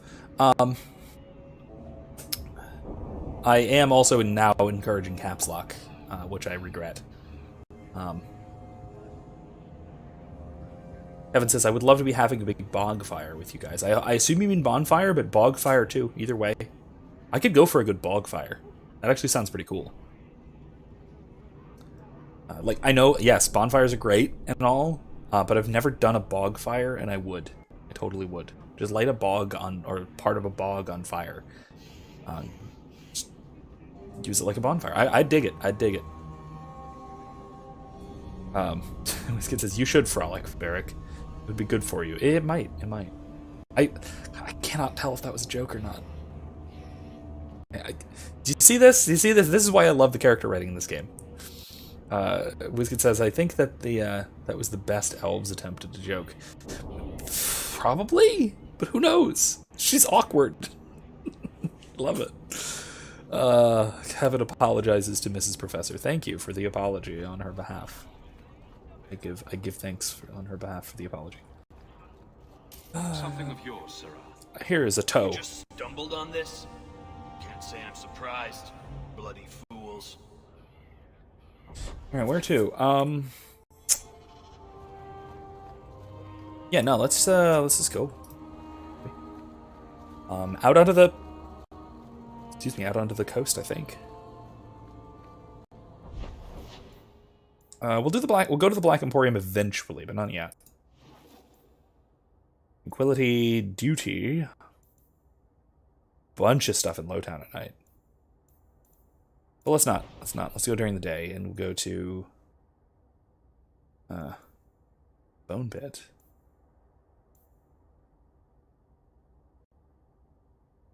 Yeah, let's go rescue the kid.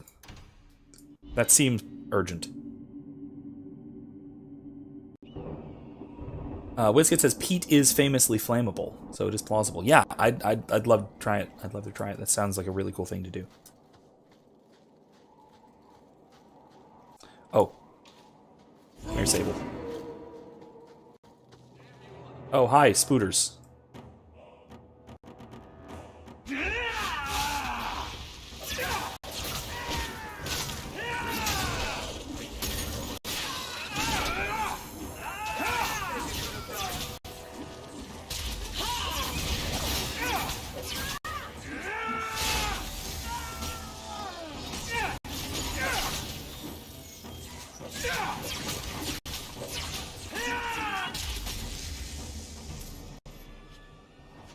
danger is past. Are you all right? No thanks to this lot, can't get a decent blade at a bargain anymore. You, though, you're what a man needs. A skilled enthusiast. Ellie says, I have a fire pit that I haven't used since my 21st birthday, and I need to use it again sometime. Yeah, always. Always good to use a fire pit. You know what? Actually, now that I think about it, that would be a really nice thing to have in the backyard. Nice fire pit would be really nice for the backyard, I think, now that I think about that. Maybe one of those really big chimneys or something, but honestly, fire pit more so. Would be really cool. Yes, giant spiders are a very, very common enemy in Dragon Age in general. I'll put a link to this to something very truly hilarious in the description afterwards. But if you're curious, if you're looking into how Dragon Age deals with giant spiders, like lore-wise, you can look up the Dragon Age Inquisition Codex entry for giant spiders. I recommend you do look it up. And it's about a soldier who's sort of speculating in a kind of problem of evil sort of way. Why would a benevolent maker create such things as giant spiders? And he's speculating, well, maybe that's the size they're supposed to be. And the small ones are the aberrations. Because if you think about it, the giant spiders, it's not like they can sneak into your house. It's not like their little webs are going to get caught in your hair. It's not like they're going to sneak up on you and bite you. They don't actually come to you. You really have to come to where they are. You have to go to the deep, dark caves, and you have to go to the places where the veil is thin, where magic is prominent, right? So they stay out of your way. They're very obvious. They don't have masses of webs that'll get you all tangled up. They have big, thick, ropey thingies, right, and all that. Right? To be fair, to be clear as well, I'm not a fan of spiders. I've talked about this before as well. I'm getting better about that. Very gradually. I've also I've discussed this both on stream and all the time, but most particularly in my video on Stoicism, about what I did to myself with respect to arachnophobia. I used to be cripplingly arachnophobic, but I've kind of gotten through it. But in any case, right, I really like this as a kind of theodicy kind of response to why would a good maker create giant spiders? Well, they're supposed to be like that. They don't bother you unless you go out and mess with them. They don't creep into your room at night and bite your eyelids or whatever it is that small spiders do. So yeah, there you go.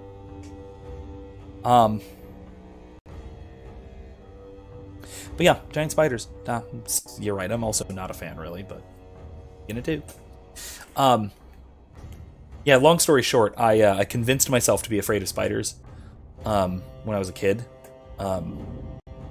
The story goes that I in like kindergarten or whatever, my teacher asked me, "What are you afraid of?" And being a 6-year-old boy or whatever, and telling the truth, I said nothing because I wasn't really afraid of anything in particular at that age.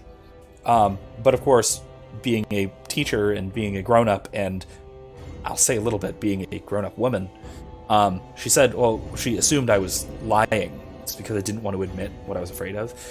So I, not wanting to be in trouble, I made up that I was afraid of spiders because I knew a lot about spiders at the time. I thought they were really cool.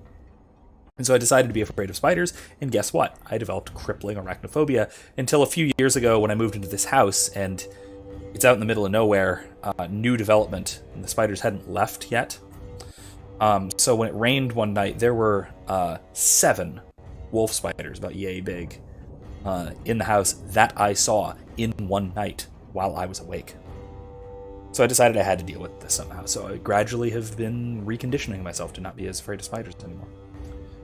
Mostly successfully. I can deal with a lot of spiders now. Wolf spiders aren't so bad. Jumping spiders are actually kind of cute. I still hate orb weavers. I despise golden orb weavers. In part because I know they eat frogs. And I had the traumatic experience of one just outside my window once, slowly killing and eating a frog as it screamed to death, which was just awful. I hate those bastards. It's the big freaking ones too. I hate them. They're just, ugh. And they live a lot around here. I'm not a fan at all. Not a fan of this at all. Whiskey says, spiders eat bugs. They are bugs. They're not insects, but they still count as bugs. So I'm grateful to them. So we aren't constantly and continually devoured by locusts and mosquitoes. Yeah.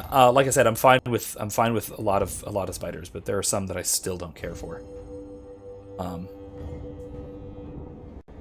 Whiskey says, why do you think matronesque women are like that? I don't know. There's two psychology majors in the chat, so maybe you guys can tell me. I mean, I can tell you from a symbolic perspective that it has to do with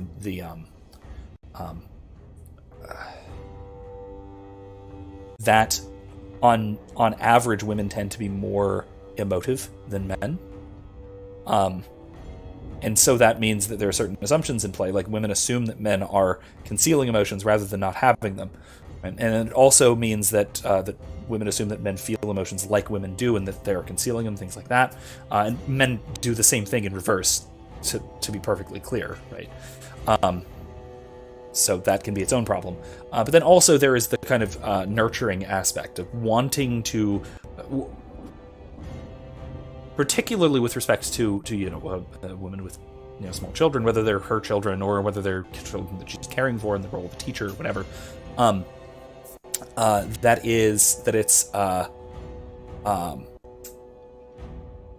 It's a kind of wanting there to be something to take care of, right? If you're a 6-year-old boy and you're not afraid of anything, if you're okay, if you're perfectly fine jumping off of the jungle gym onto your head, cracking your skull open, and then kind of going, I'm okay, and then you just keep playing, there's not much that she can do to help, compared to, wanting to care for somebody and take care of them if they actually are getting hurt, that kind of thing. Evan says, I am literally looking at an orb-weaving spider. Neat. If I'm assuming it's a different species, because I don't think these live that far north, the ones that are around here. Look up golden orb weaver, like American South or Florida. You'll see what I'm talking about. They're the big, they have the big long abdomens kind of thing. Like literally like this long kind of thing. They're nasty buggers. Make huge webs too, which is really irritating when it spans between, your house and the neighbor's house next door, and you can't get to your backyard and stuff. It's just great. It's great. What BB guns are for, I guess. You can start making sense any time now. My manners. Javaris Tintop, merchant and investor. I need forward thinkers to help court the Kunari. Court the Kunari? Maker, think of the children. Those hornheads in Kirkwall have a power Stop. that explodes, and it's just dust. No lyrium, no demons. Anyone can use it. I often look at every second idiot and think, he needs more power.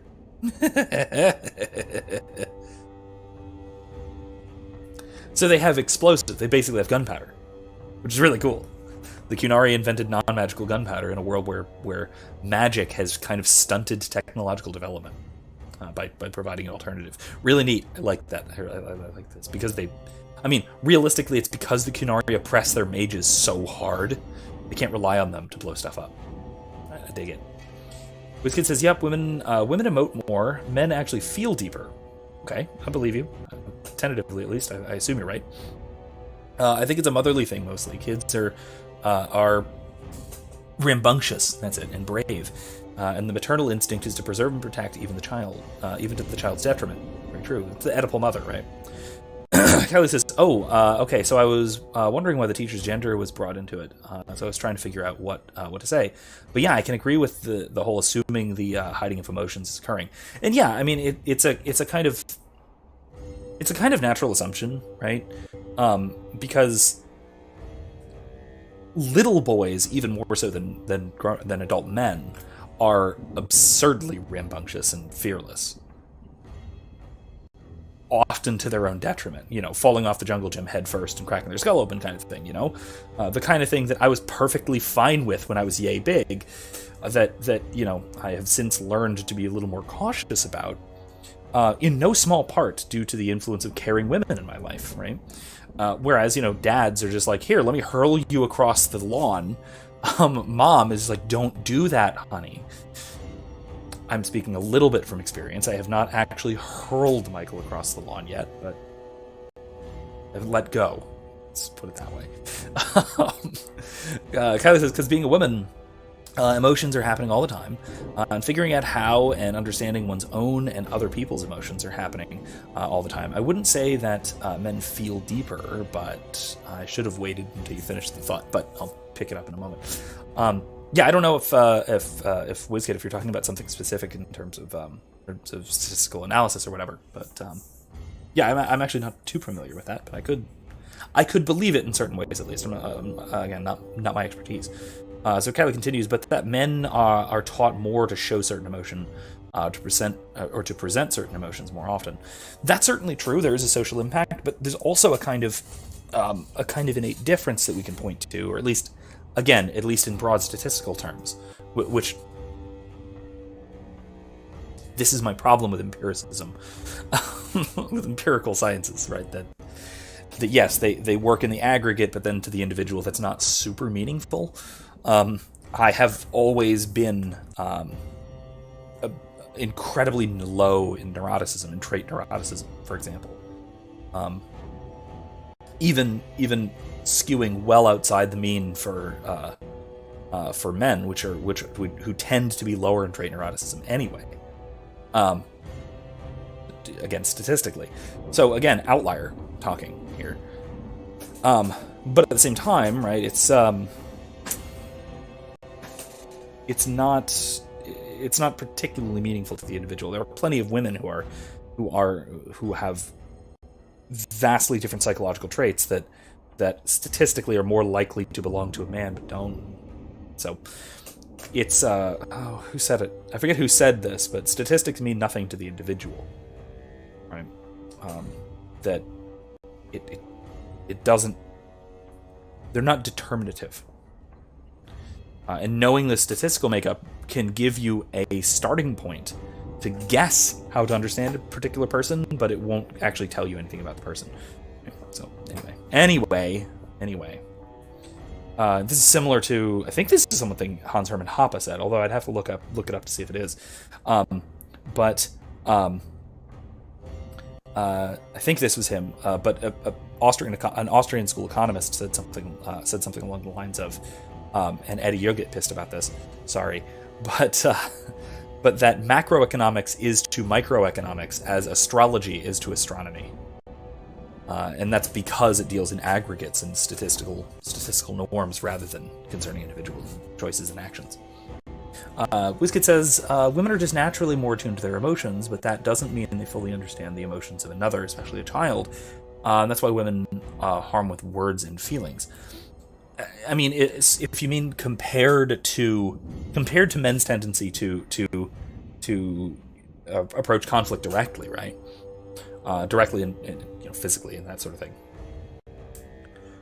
Yeah, I think there's something to that. He says, what I meant is that women experience emotions more often. Men experience them on a deeper level. I'm not super clear about what you mean on a deeper level.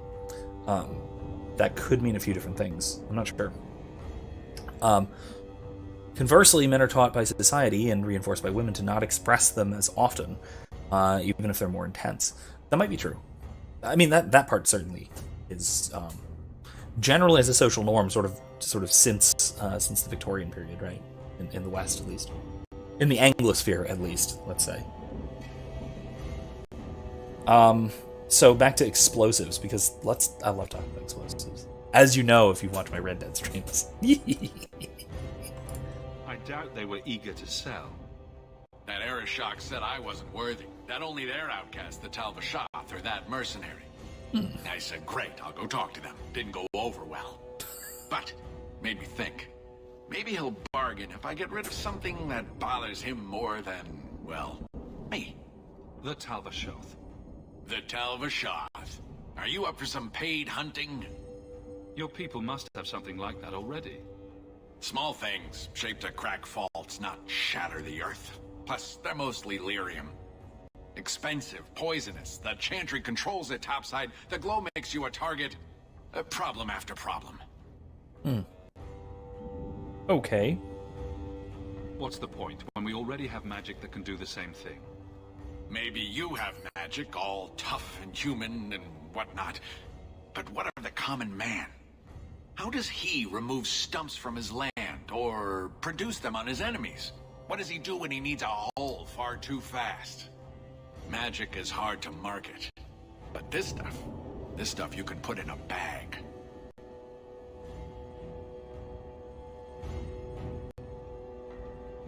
Yeah, no, this seems like a great idea, honestly. Widespread distribution of explosives. Widespread availability of explosives. Hurrah. All right, I'll step in for you. For a price. I'm done bargain hunting. I want it done right. Now, best I could figure, they're up the Wounded Coast, a whole camp. Take their heads off and meet me at the compound in Kirkwall. Get this right, and we'll be richly rewarded. Richly. I would love for the secret of Kunari blasting powder to be spread a little more widely than just the Kunari. In no small part because I'm not a big fan of the Kunari, as we have already discussed plenty. What's all this then? An amulet. A cave that I can't go into. So this is one of those things that you'll notice is a little bit repetitive. The exterior locations here, the exterior locations here in Dragon Age 2 are, kind of all the same. And by kind of, I mean they're literally all the same. They use the same maps for a lot of different locations in Dragon Age 2, and it's because of this incredibly rushed production cycle they had. This entire game was made from beginning to end in under 12 months. Which is lightning fast. Kylie says, okay, I'm still going to disagree on that point because of my point earlier, and I think it can also be said that that women are taught more not to rock the boat, and a lot of the time, so confronting something tends to be out of the cards most times. Yeah, and I think that's also probably part of it, right? So that the feminine tendency to confront things more indirectly, I think there is a strong social component of that. Now, there might well also be elements to it which are more innate, but I don't want to rule out this pretty significant social role, right, that is involved there. Yeah, let's take Force. Yeah, Force Mage, Fist of the Maker. Love this spell. Yeah, but yeah, I think Kylie, you got a point there. I think that there is certainly a pretty strong social role in why women tend to be more non-direct in their confrontations with others compared to men who are relatively direct. Part of it is also just the physical difference, right? Men tend to be physically stronger, but then also, let's put it, I don't want to put this delicately, because again, talking about men as a man, we're less important, right? Socially speaking. It's kind of our common social role to get ourselves killed, and so contrast this with women who are, socially speaking, the more nurturing party, and that means that that men have this tendency and this this drive to protect women more so. Hell yeah. All right, so continuing. Wizkid says something Jung pointed out is that men and women both need to integrate the tendencies of the other sex in order to become fully formed people. Men need to be more expressive, women more assertive. Yeah, I think that's right. And that's kind of, I mean, you can oversimplify it and say we just need to learn from each other, right? But then also you have to remember that men are not purely masculine. And to be purely masculine is kind of to be incomplete. Because it's not like that's all we are. Big smash. That was cool. I love that spell.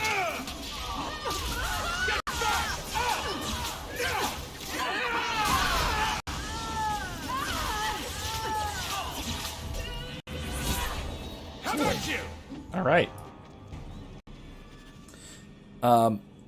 Erica said, I mean, where are there more Karens than Kyles then? And that is true. I think that that is a kind of. I might speculate that has to do more with relatively recent trends, social trends and things. I can go into that in a bit if you guys like. Erica continues. Whenever anyone is raising a stink, more often than not, I feel like it's women screeching up a storm, and that is true. Actually, that does happen, right? Wrath of the Elven or Blood of the First. Yeah, let's go Wrath of the Elven. That's cooler.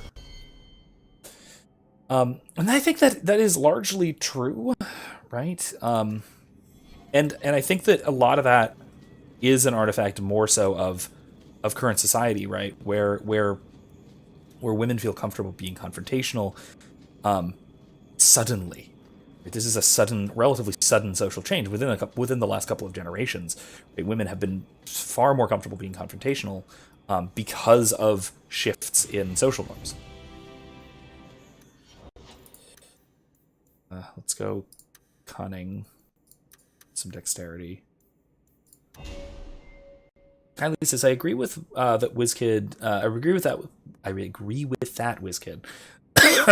Excuse me, but I would say that emotion doesn't need to be based on gender. And being a fully formed person, I would say that it is more based on building successful social tools. Sure enough. And I think that also has a lot to do with this sort of integration.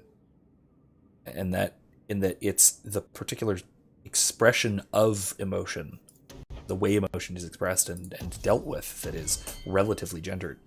WizKid responds, that's fair. I do think that women socially reinforce the idea that any man who expresses himself is weak, even if they claim they want otherwise. Maybe, at least. And that might depend on the context as well. And that might also depend on what element of society we're talking about, too, and what element of what segment of women in society we're talking about. WizKid says, or Kevin says, man. So just recently, the same issue came up with a friend who is a woman, was mad about stuff, and I didn't know how to fix it. So I was aggravated. And that really, I mean, I'll say, this is especially relevant in relationship dynamics, where you have this issue where you know, a woman has a problem, and a man innately wants to try and fix that problem. That's a big issue. This is a big problem, isn't it? Oh boy. Okay, let's deal with this for a second. Hold on.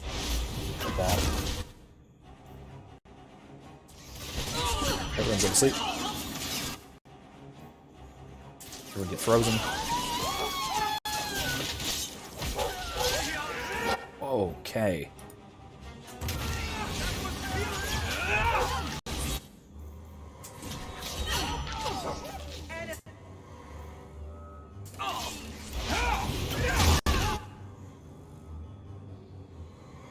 Jeez. Sorry, I'm getting a little behind here. But yeah, we also, like Kevin was saying, I think we often find this as a problem in social dynamics, particularly in relationship dynamics, where we have this tendency where a woman has a problem, right? And particularly, this is apparent that the woman in a relationship has a problem, and the man wants to fix the problem. When that isn't what she's looking for, and they're sort of relatively incapable of communicating what each wants. If that makes sense. And I think we're all relatively familiar with this kind of a dynamic. Right? This should seem familiar.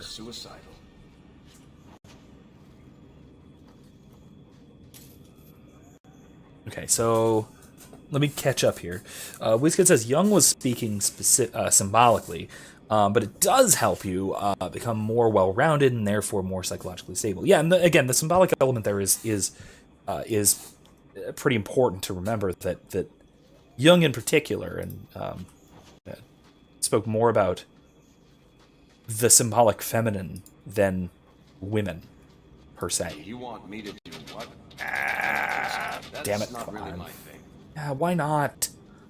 Varric, why do you suck at your job? No offense. I love you, Varric, but open a lock once in a while. Wizkid says, and this is why the tea people bother me so much on a symbolic level. They completely misunderstand fundamental human psychological realities. And this is especially apparent when transgender people, I can say out loud, right? I hope. A tendency that you'll often see is transgender people, especially high-profile transgender people, right? Think Caitlyn Jenner, for example, will transition will transition to what is essentially an outlandish stereotype of the opposite gender, and that it's almost the opposite of an integration of different aspects of yourself. It's a replacement of genuine self with what one sees as genuine in the other, but from a very limited perspective. So that can be a big problem, I think, and that can be a kind of artifact of this problem. Even. Kylie says, I think with the Karen thing, social media tends to boost the Karen videos more than the Kyle videos. So there's a bias there with social media trends. That's true, and also based on social dynamics, particularly in the current period, right? So women tend to be more active, especially in terms of seeking attention on social media as well. So there's a feedback mechanism there. Right? People want to see women doing these things more. Their attentions are drawn more to it. That leads to more clicks, more views, more follows, more likes, more reactions, all that. And then combine that with the fact that women are more likely to spread, to seek that kind of attention, typically, again, in the modern context at least. And you see that being, that makes them, one, more likely to do it, then more likely to film it, then more likely to share it, and then people are more likely to seek it out and share it as well. So it's a kind of feedback mechanism. And like I said, I think that the Karen phenomenon is probably more an artifact of social dynamics in the current period rather than it is anything particularly innate. And again, it's in part because if men confront each other publicly, there's a fair chance that will end in violence, and that part is more innate, right? That is more about how the genders interact with themselves internally, right? Whereas if women interact and confront one another, they're far less likely to escalate to violence, right? And so that there is a willingness to be conversationally confrontational, far more so than there is for men. Erica said, I push back on it's only on social media. I worked in customer service, and 8 out of 10 of the women getting her panties in a punch at me. Good lord, you get us, Eddie. Wizkid says, unfortunately, law doesn't mean it translates well into my own relationship misadventures. There you go. Well, keep trying. Grey Warden documents. Avernus' experimental draft, whatever. Whoever consumes this elixir gains greater mastery of the body's potential. Ooh, you get attribute points. I like it. Messages for the wardens. They'd probably pay to have them returned. Uh-oh, someone's creeping up behind us. A lot of people are. Okay, cool. Fist of the Maker.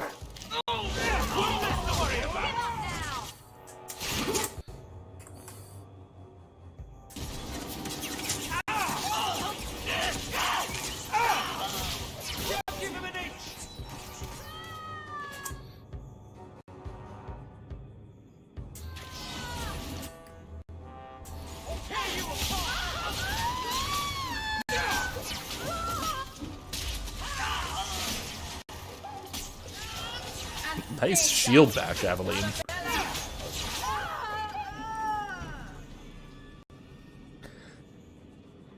I'll say this in advance, and again, this is a little bit of a spoiler, I guess. But it should be obvious enough. Tiny bit of a spoiler in the for our D&D game that my Aveline NPC, my version of Aveline, who is a guardswoman NPC, City Watcher NPC.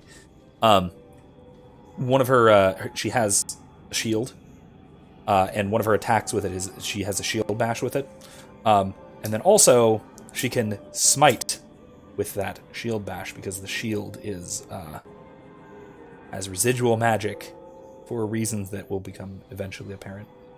I don't want to get into too much, but you can maybe guess if you know the character of Aveline. Anyway, WizKid continued. I hear that a lot of trans people have terrible preconceived notions of what the other gender is actually like, and think almost entirely in terms of stereotypes and caricatures of the opposite sex. That is, I have no idea how common that is, but I've certainly seen it.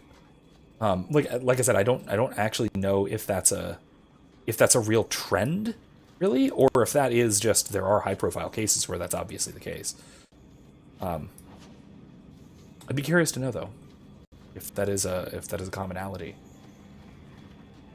It'd be very, very hard to study though, honestly. It strikes me as the kind of thing that would be very, very difficult to provide anything like a controlled study for. Stop it.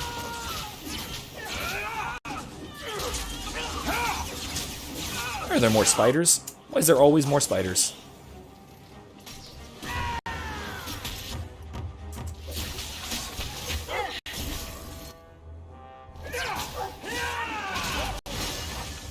Okay, we got him. Always more spiders. All right. Kevin says, I'm still here. I had to help my brother with Skyrim things, and it was exceedingly difficult. Huh. What sort of Skyrim things? WizKid asks. Me as well. Enchanting. Wait, enchanting in Skyrim is difficult? I never got that impression.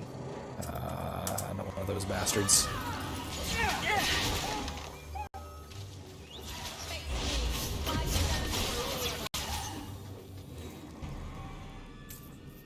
That's my bonk spell. I love my bonk spell.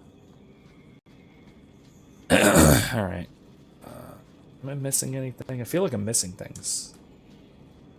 Aha! Sneaky, sneaky.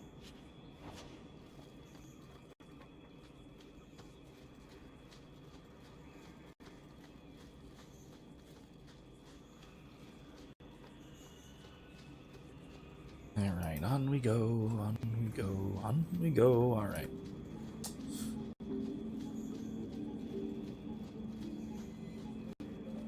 Despite it being kind of the same environment every time, I still do kind of really like the, I like this environment, even if it is samey.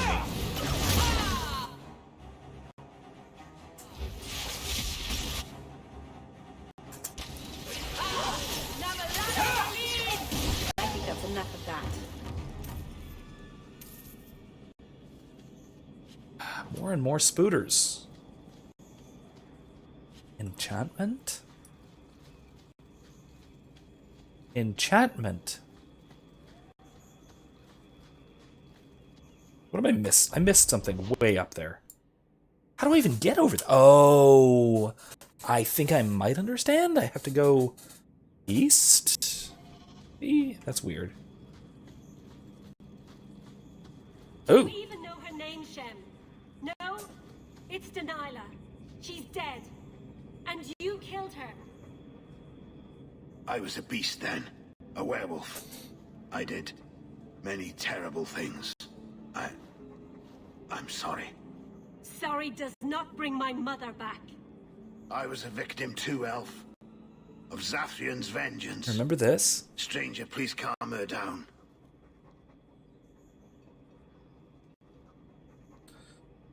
WizKid says, if anything, enchanting in Skyrim is monotonous. Yeah, that sounds about right, if I recall. It's been a little while since I've actually done a proper playthrough of Skyrim. Did I hear you right? You're a werewolf? I was one, but no longer. Her Dalish keeper cursed some humans with lycanthropy long ago. The disease spread over the years, but the hero of Ferelden freed us. Is this what your mother would want? But he murdered her. This man may have a wife, children, certainly a family. What will they think of you? Kill him, and you become him. Ah, You the shame Batman me. defense. My mother would not want this. Leave Shem. Before I change my mind. Broker the same piece we did in the last game. And I guess that the hero Ferelden did in the last game. Oh, hey, look. Qunari.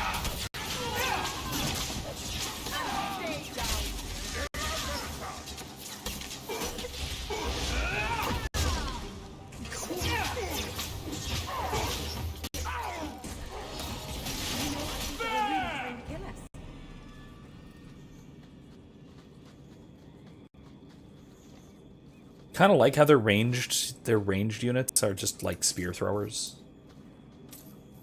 Pretty cool.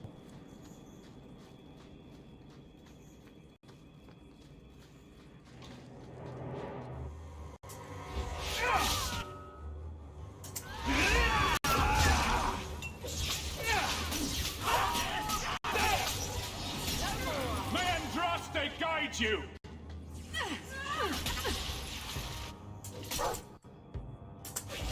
How about you go through me before anyone else?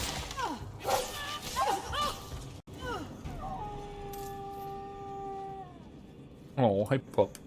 You're doing good, puppy. Good girl. Good boy, Sable. Glitter dust.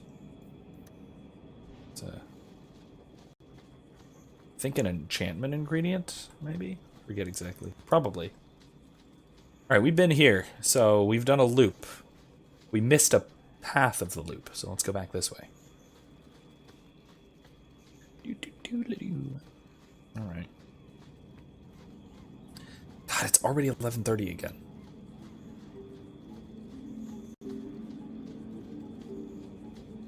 Like between the conversations we wind up having and just the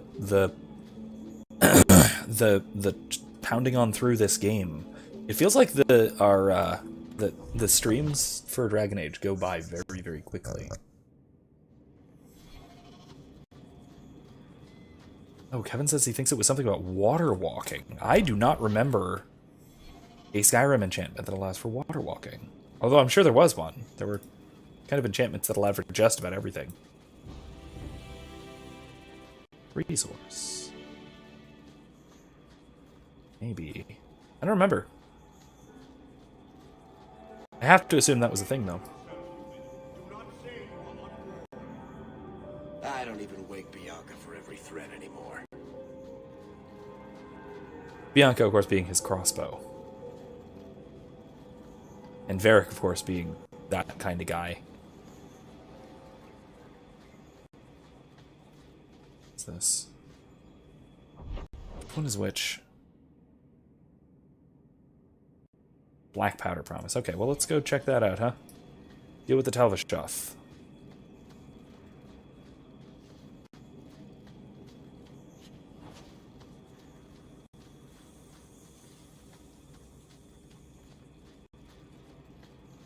It says, y'all, I found a Avatar shot glass. It's a hot topic today. Cool. No further, human. Talvashoth control these passages. I am more than capable of meeting any threat. So I see. I expected to warn a caravan, not a well-equipped tracker. The path ahead is littered with my kind. If you are as skilled as you look, it would please me if you killed them. Weird. Kevin says I got my shot glasses on, but is that like beer goggles? And I should trust you? I have no history of betraying your people, only my own. I did not like my role, so I left the queue. I do not wish to be a murdering thief, so I left these Talvashoth to warn their victims. Okay. You are no victim, so now I will leave.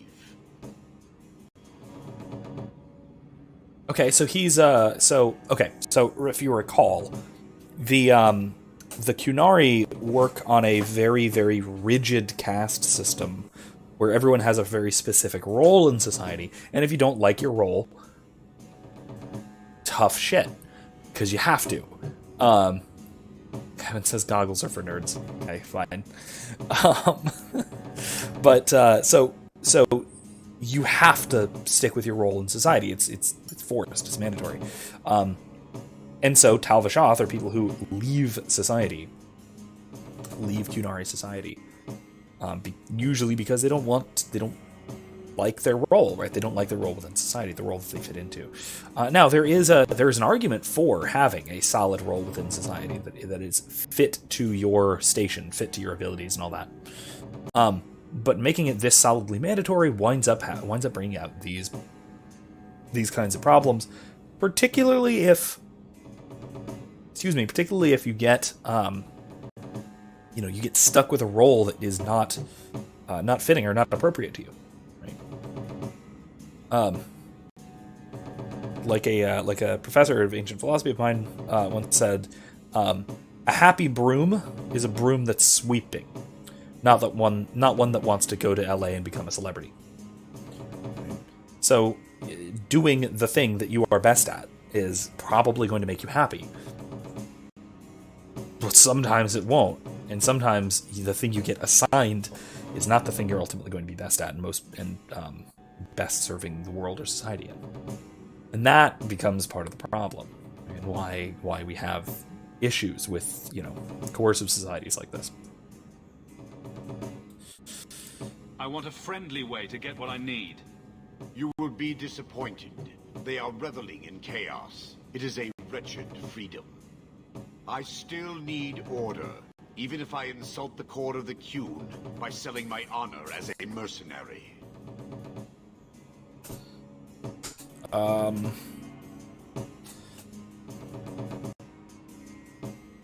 Do I really have to convince you to do the right thing? I have already done more than was demanded, by my own choice. You have my word of caution, human. Heed it or do not. Okay, well, let's... The more they talk, the less I understand. They are very strange, aren't they? I mean, I get it. I get what he was going for, but still...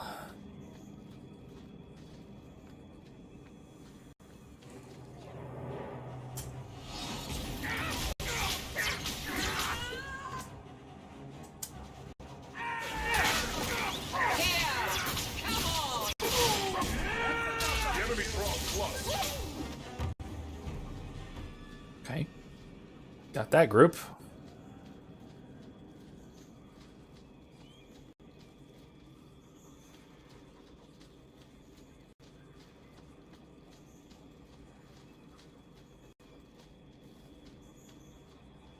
What is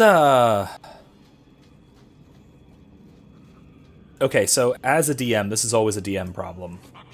But who I'm trying to think about our party and its current layout, and a D&D party, that is.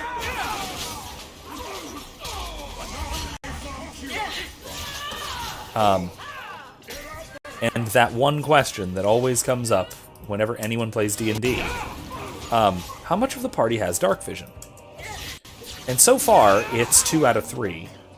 It's looking like we're going to have 6 players? 6 characters, I think. Ultimately. And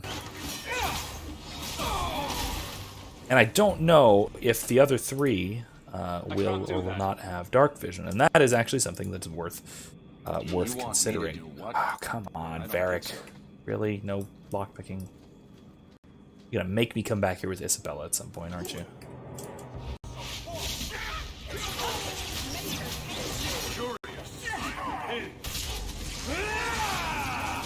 Anyway.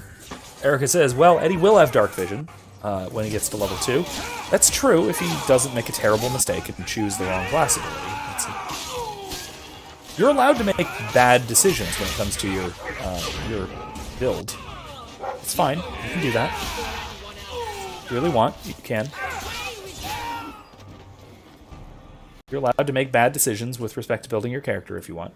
So, Eddie, if you want to not have dark vision, if you want to not take Devil's Sight as your Eldritch Invocation when you get to level 2, you don't have to.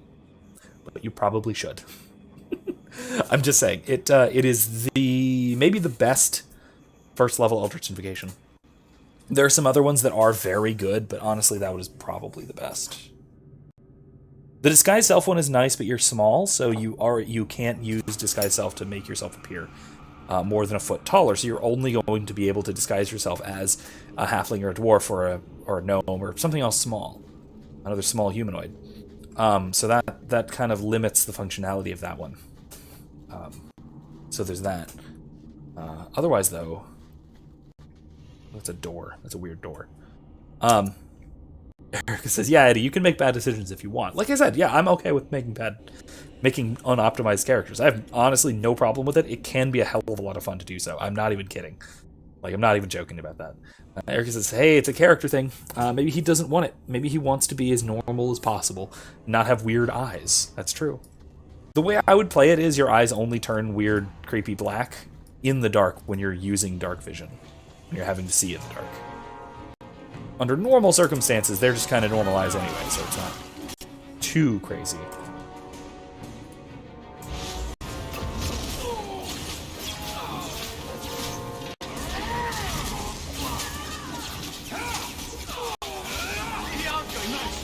That was beautiful. Everyone was barely even hit in that combat.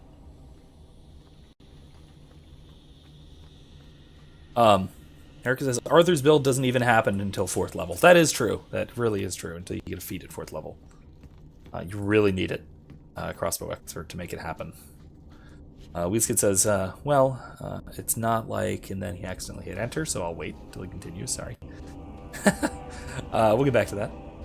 Erica says, and then even then, I'm going to need Sharpshooter and Piercer afterwards. And that's 2 more feats. That is true. So your build will really come online by level 10. What in the world? Oh, hello. Can I shoost you? No, I can't. Okay.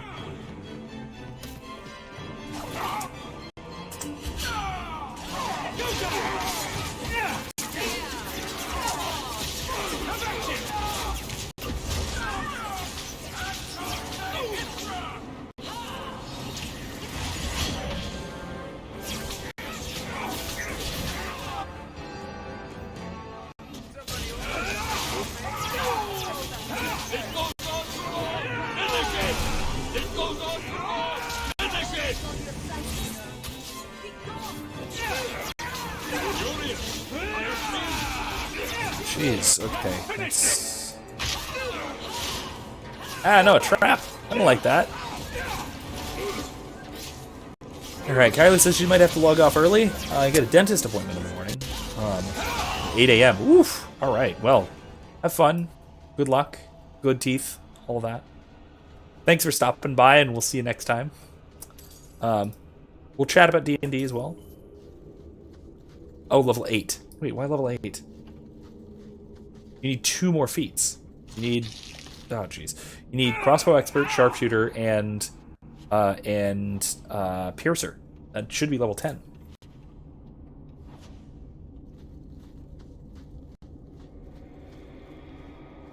No, we already went. That's where we came from. At least that's what I thought, unless I'm forgetting a bonus feat or something. Am I?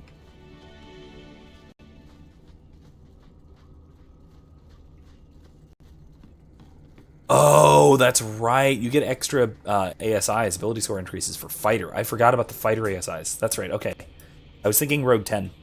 I forgot you were doing Fighter for some reason, even though that's like a core part of your build. Kevin says reject your teeth. I don't recommend rejecting your teeth.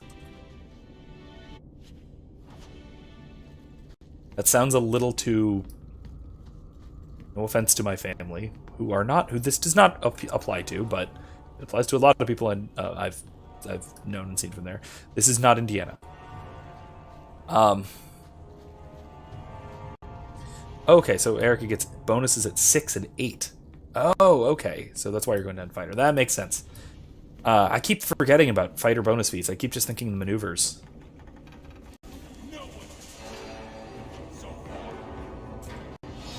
Bam.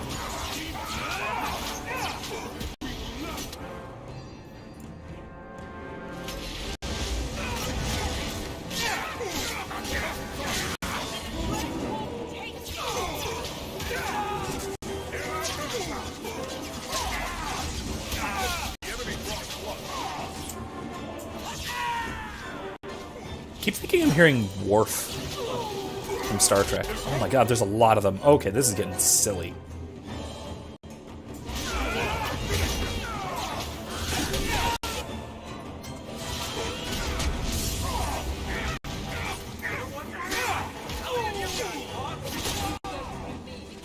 No idea, but Meryl's not doing so hot.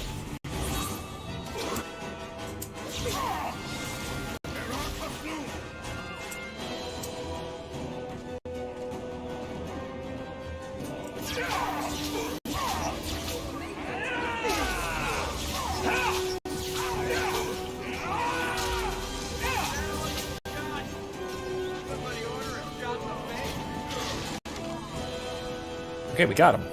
Killed the lot. But that dwarf. Poof.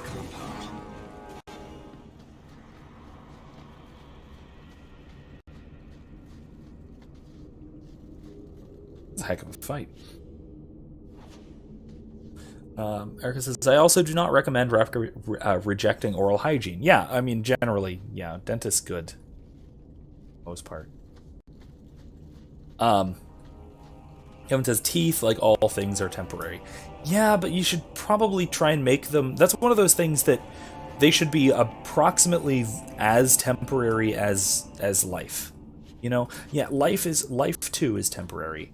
But teeth and life should be co-temporary, I think is a decent enough term for it. It should last around the same amount of time. Not temporary in the sense of, you know, a beer.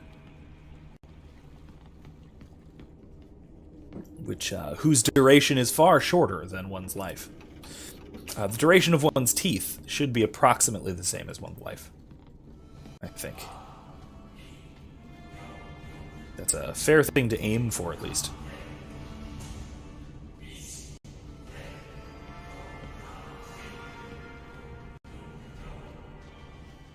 No more? This is weird to have such a big area back here that is completely uninhabited, except for, I guess, a couple of crates. With a battle axe. And a little knife. Strange. Anyway. Alright, let's get out of here. Oh, we do need to go back to the Wounded Coast still. About the to rescue the Viscount's son. So we'll probably finish that. That might wrap us up on time tonight. We'll see. Kevin says, yes, without teeth, the eating of food is hard. The eating of good food is hard. Indeed, indeed. That's part of why I never got braces, honestly. I have some oddly spaced teeth here and there. I never got braces because it would so greatly limit the food I could eat. And as a teenager, that made a lot of a difference. That made a huge difference to me. I would far rather have dealt with crooked teeth for the rest of my life, and I think this is still a fair trade. Rather have some slightly crooked but still perfectly functional teeth for the rest of my life than to not be able to eat beef jerky for an extended period of time. For example.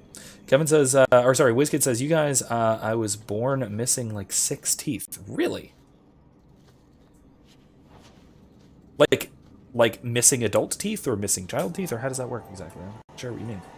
That could mean a few different things. Each of which is interesting, but slightly different. Differently interesting, if you will. Let's see what's over here.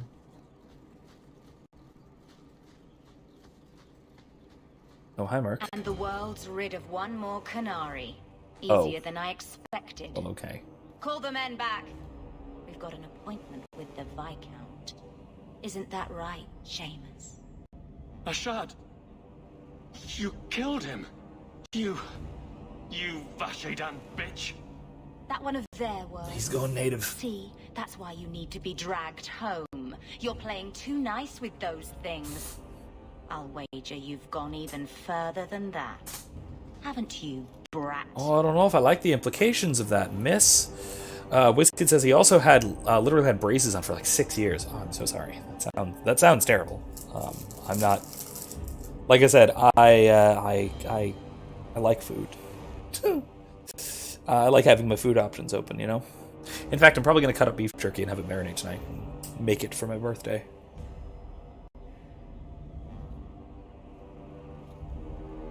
Oop. Kevin says, I think in the end, there were like 4 Long Island teas I had. And 1 tall beer snuck in. Silly thing. Yeah. 4 Long Island iced teas and a beer. I don't envy you tomorrow. At all. A little rough for a rescue, don't you think? Competition? Well, you're too late. The Winters, I, have already claimed him. Sirrah, if I must go back, so be it. But I will not see these murderers rewarded. Spoiled shit! I'll cut out your tongue and charge extra for bringing you back quiet. And as for you, I could do with some entertainment while we wait for the others. This isn't gonna go well. So WizKid says, no, seriously, like legit, some I'm missing entirely. Some are just adult. I probably still have like 3 or so baby teeth that'll never be replaced. Huh. And then got in a car crash like a month after I got them off. So, yeah. Okay, Erica redid the math. She'll be effectively level 10 when I get Piercer because of 2 levels of Rogue. That's right. That too. Kevin says, hold up, Slick, your birthday. Yeah, I mentioned this earlier. You were maybe not around, I guess? I'm not sure. But yeah, I mentioned this. My birthday is Saturday, and I'm turning old.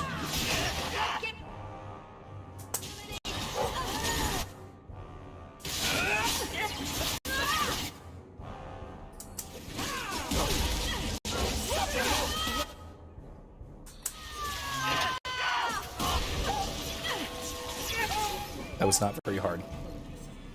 Dead and good riddance, but she said she was waiting for more. A lot more.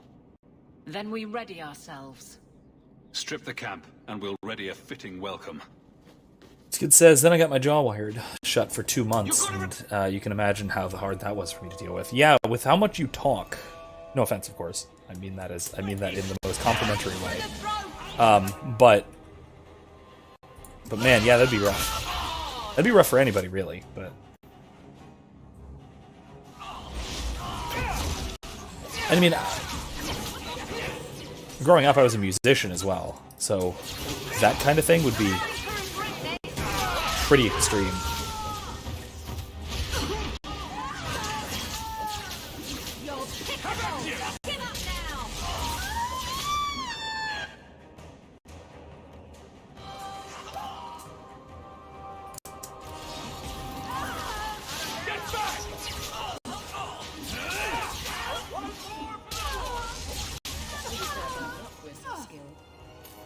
Oh, Andraste. Good. I've never seen so many corpses. So much blood. Kevin says, you should be old, Vince. You're a Jedi Master. Yeah, okay, fair enough. I guess I can accept that if that's a decent trade-off. Erica says, I'm slowly regretting Arthur's life choices. Oh, Lord, this is going to be weird. I'll get a feat at effectively 4, but not an ASI until level 6. Yes, because it's weird.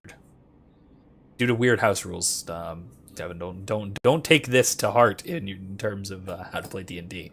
This is due to my bizarre house rules that only Erica has to worry about.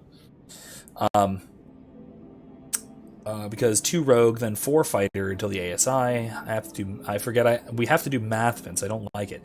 You have to do math. You're multi-classing. As far as I know, I don't think anyone else is planning to. Soil yourself later. There may be more. Oh, look, there's more.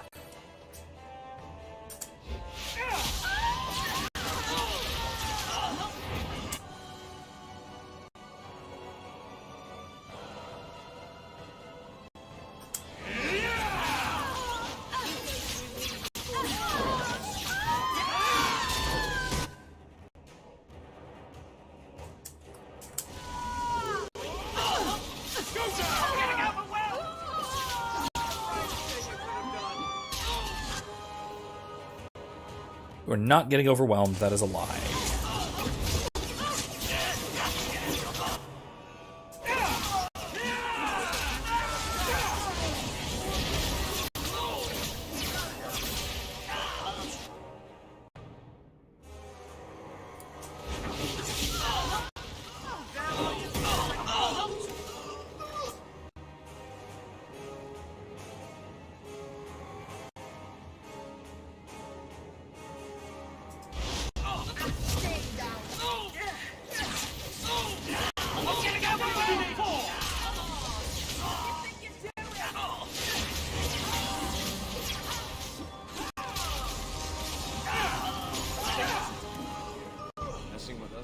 Ashard never lied, never coddled. You were worth his time, or you are not. They are not the brutes others claim they are. Take me to my father, and I will try again to make him see. Whiskin says, no, you're fine. That was the point. I figured, but yeah. My government/econ teacher was genuinely impressed that I still participated in class. Yeah, I would be too, I have to say. I'm already genuinely impressed that people are able to participate in class when they're through Zoom, let alone completely unable to talk. That's kind of nuts. Impressive, I gotta say.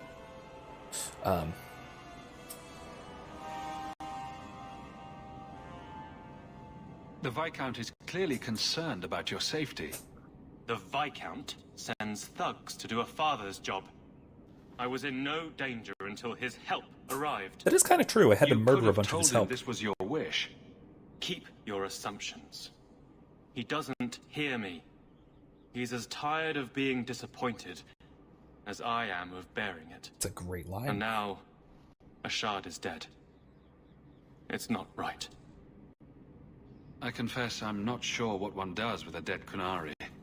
The body is no longer him, and is worthy of no special treatment. That is, apparently, their way. Should his people be told? They will know. Whether they will deign to acknowledge it, I have no idea. That's kind of weird. There was much of Ashard that I didn't understand, but it was so very worth trying. The whole, their body is no longer them, so it doesn't really matter, is weirdly modern. Weirdly modern secular Western. Right, so the Kunari are materialists. They're strict materialists. But they have this weird almost substance dualism when it comes to their body. Right? They don't seem to have much in terms of a body self-identity. Identitarianism, if you will. That we see in a lot of even materialists, right? Consistent materialists. Or hylomorphic dualists, or anybody who takes the body as being importantly essential to oneself. It's similar to the kind of weird quasi-Gnosticism that we have today, like I said, in the secular West, where we see ourselves as purely material, but as distinct from our bodies, and our bodies as merely a vessel, or in a lot of cases as a prison, which is very Gnostic, very Gnostic, Neoplatonist kind of thing. And it's that weird combination of being a materialist, but also seeing the self as something which is apart from, or separate from, or distinct from the body. That it's fascinating that gets kind of inserted into the Kunari. It says it feels so dehumanizingly wrong. Yeah, of course. Because it's a mistaken anthropology, or metaphysical anthropology. The self is importantly corporeal. We are rational animals. The animality of us is just as essential to us as our rationality. Contra the sort of Gnostic, Cartesian Kunari view, and also the modern secular view where we have this materialism. There is nothing beyond the body, but then also we are not our bodies, right? Because there's this disconnect from our embodiedness, embodiment. I think it's embodiedness is the philosophical term. It's different from embodiment, I think. Heideggerian can correct me on that, but I digress. Right, that this is it's very similar to the kind of Gnosticism that we see in the modern period now, in the modern West, modern secular West in particular. And it's really neat that the Qunari managed to be this weird blend of sort of pseudo-religious ideologies that I kind of detest from a philosophical standpoint. They managed to be very, very secularist in the modern sense. They managed to be very Islamic in a lot of ways. The Qun means the something like obedience. Right? It is an obedience to the social hierarchy. So there are a lot of Islamic elements to their culture, but then also there are a lot of communistic elements to their culture. So they managed to combine almost everything that is socially detestable into one alien culture. And then in some cases, they're very strong antagonists as well. Then every once in a while, they try and make them out to be sympathetic, even heroic in some cases. When we get to Inquisition, this actually comes to be a problem, and we'll talk about that too a little bit. They try and make the Qunari to be the sensible, reasonable ones, as opposed to the Chantry and the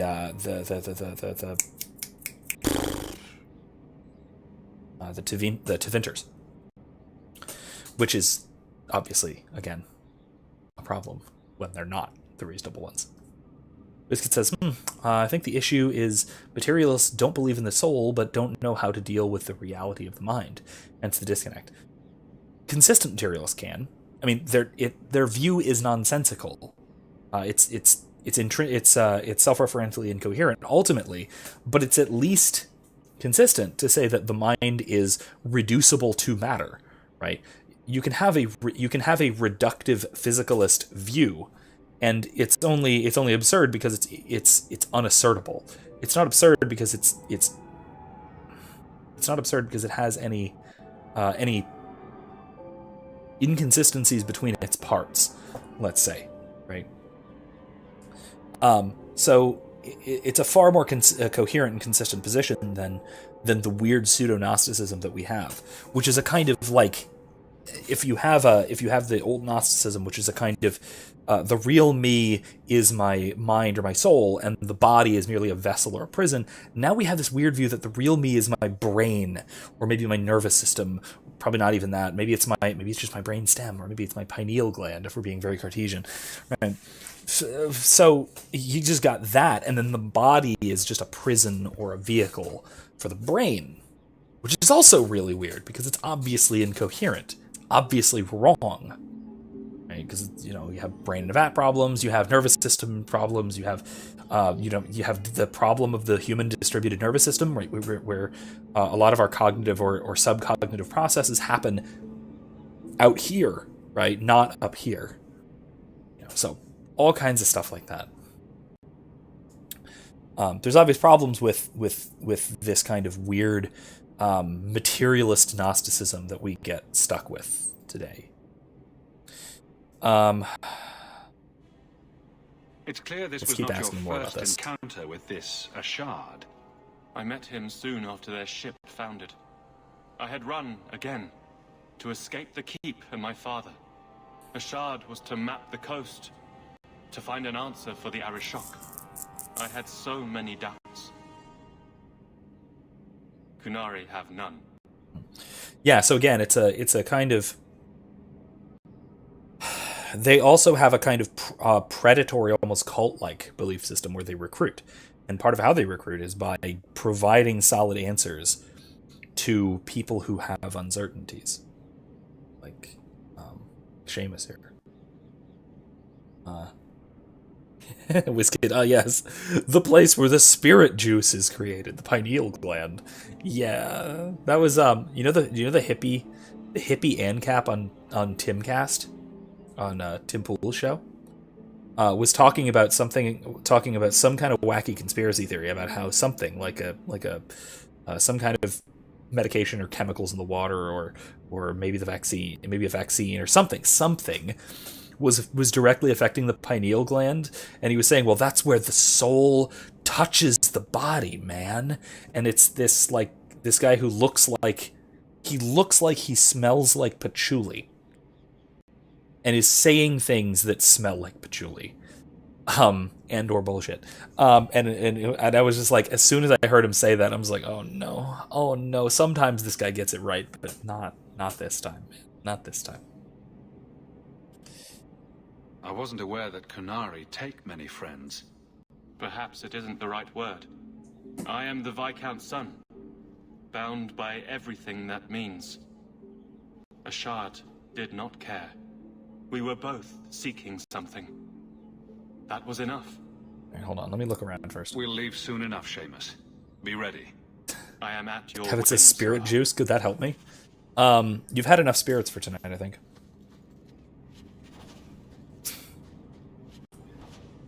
Laughing at my own dumbass joke. I apologize. Awful. Wounded Coast. What have I missed? A corpse.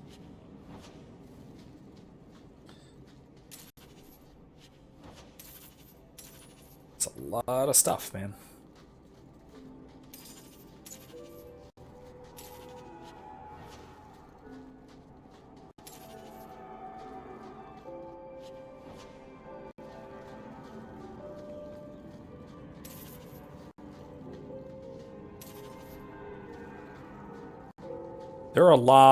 There's a lot of loot here. It's kind of crazy. Alright, that looks like it. So let's go back with him now. I am ready to leave. And you have coin to collect, I'm sure. Let's go, Seamus. Your father will be waiting in the keep. Then take me to him. Womp, womp, womp, Kevin says. I assume that's what you meant. My son. I thought I'd lost you. Enough. I love that crown. That's really cool. Allow me to present one Sirrah Hawke, Excellency. He fulfilled the bounty. You have my gratitude. I hope you encountered no great difficulties on my son's behalf. There were complications, but I was privileged to keep your son from harm. I was told the Winters had involved themselves. Was there no way to avoid an incident? They murdered my friend. Where is the concern for that? It was my understanding you were captured alone. Foolishly traipsing about the coast as you do. I was not captured. I was with Ashard. The Kunari. They are not monsters to be feared. If you would just try to understand, others would see as well. Better that you were thought abducted than to have their influence suspected in my own family. Benign or not, it's too much. So, one, understanding the Kunari is actually a good goal. You have only to understand how to defeat them.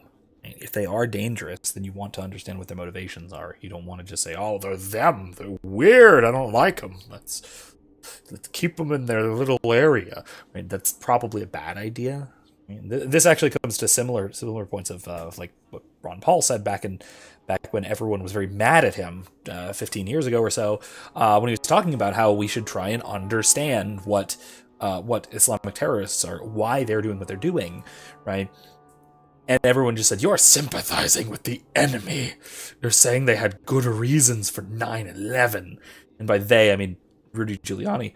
But like stuff like that, right? There is a good reason to understand one's enemy, and not even if it doesn't mean you're empathizing with them, right?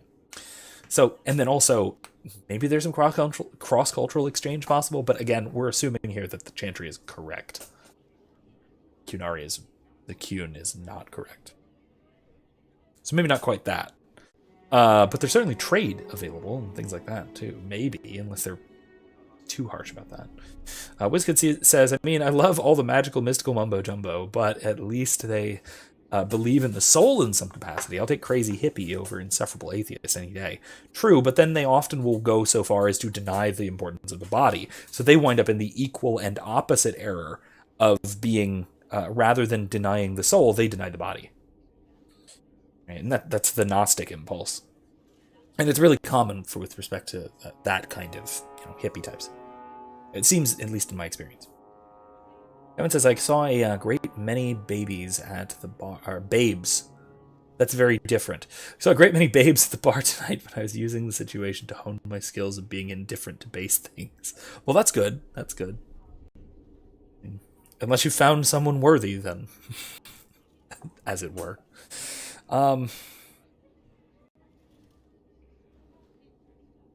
Yeah, you're someone too far. I agree, Excellency. Seamus, you should show greater respect to this office. That is quite enough. My apologies, Excellency, for this intrusion into personal matters. There is no... Just move. Well, I tried. Listen, I'm taking the side of the Viscount, okay? That seems like a safe thing to do. All right. So, it is after midnight, and that means we're going to wrap it up here for tonight. And we'll pick up right here next week. I need to remember to save more often, don't I? Just in case. Ooh, Aveline didn't like that. Uh-oh. Anyway, that is all the time we have for tonight. So thank you all for joining me so much. And we will be continuing Nier Automata on Monday. We're going to be doing some more of the sort of the latter part of 9S's story. And I don't actually know how much of the game is left. I get the impression things are winding down, but I don't know how quickly. So maybe, who knows, we may actually finish this week. I kind of doubt it. But it is probably getting close to the end, so we'll see. Last few. So that should kind of wrap up a lot of the big themes to talk about now with all of it in retrospect. And then next week, next Thursday, we'll be right back here in Dragon Age 2. And we might finally get to that Deep Roads expedition. Although, again, no guarantees, because I forgot how long Act 1 was. There's actually quite a lot here. So, in any case, thank you again for joining me. I hope to see you again on Monday, and I hope to see you again on Thursday. And for those of you who are going to be playing D&D with us, we'll chat about that as well, because that's going to be coming up, and that's going to be a lot of fun. So, to everyone else, have a good night. I will see you next time. Bye-bye.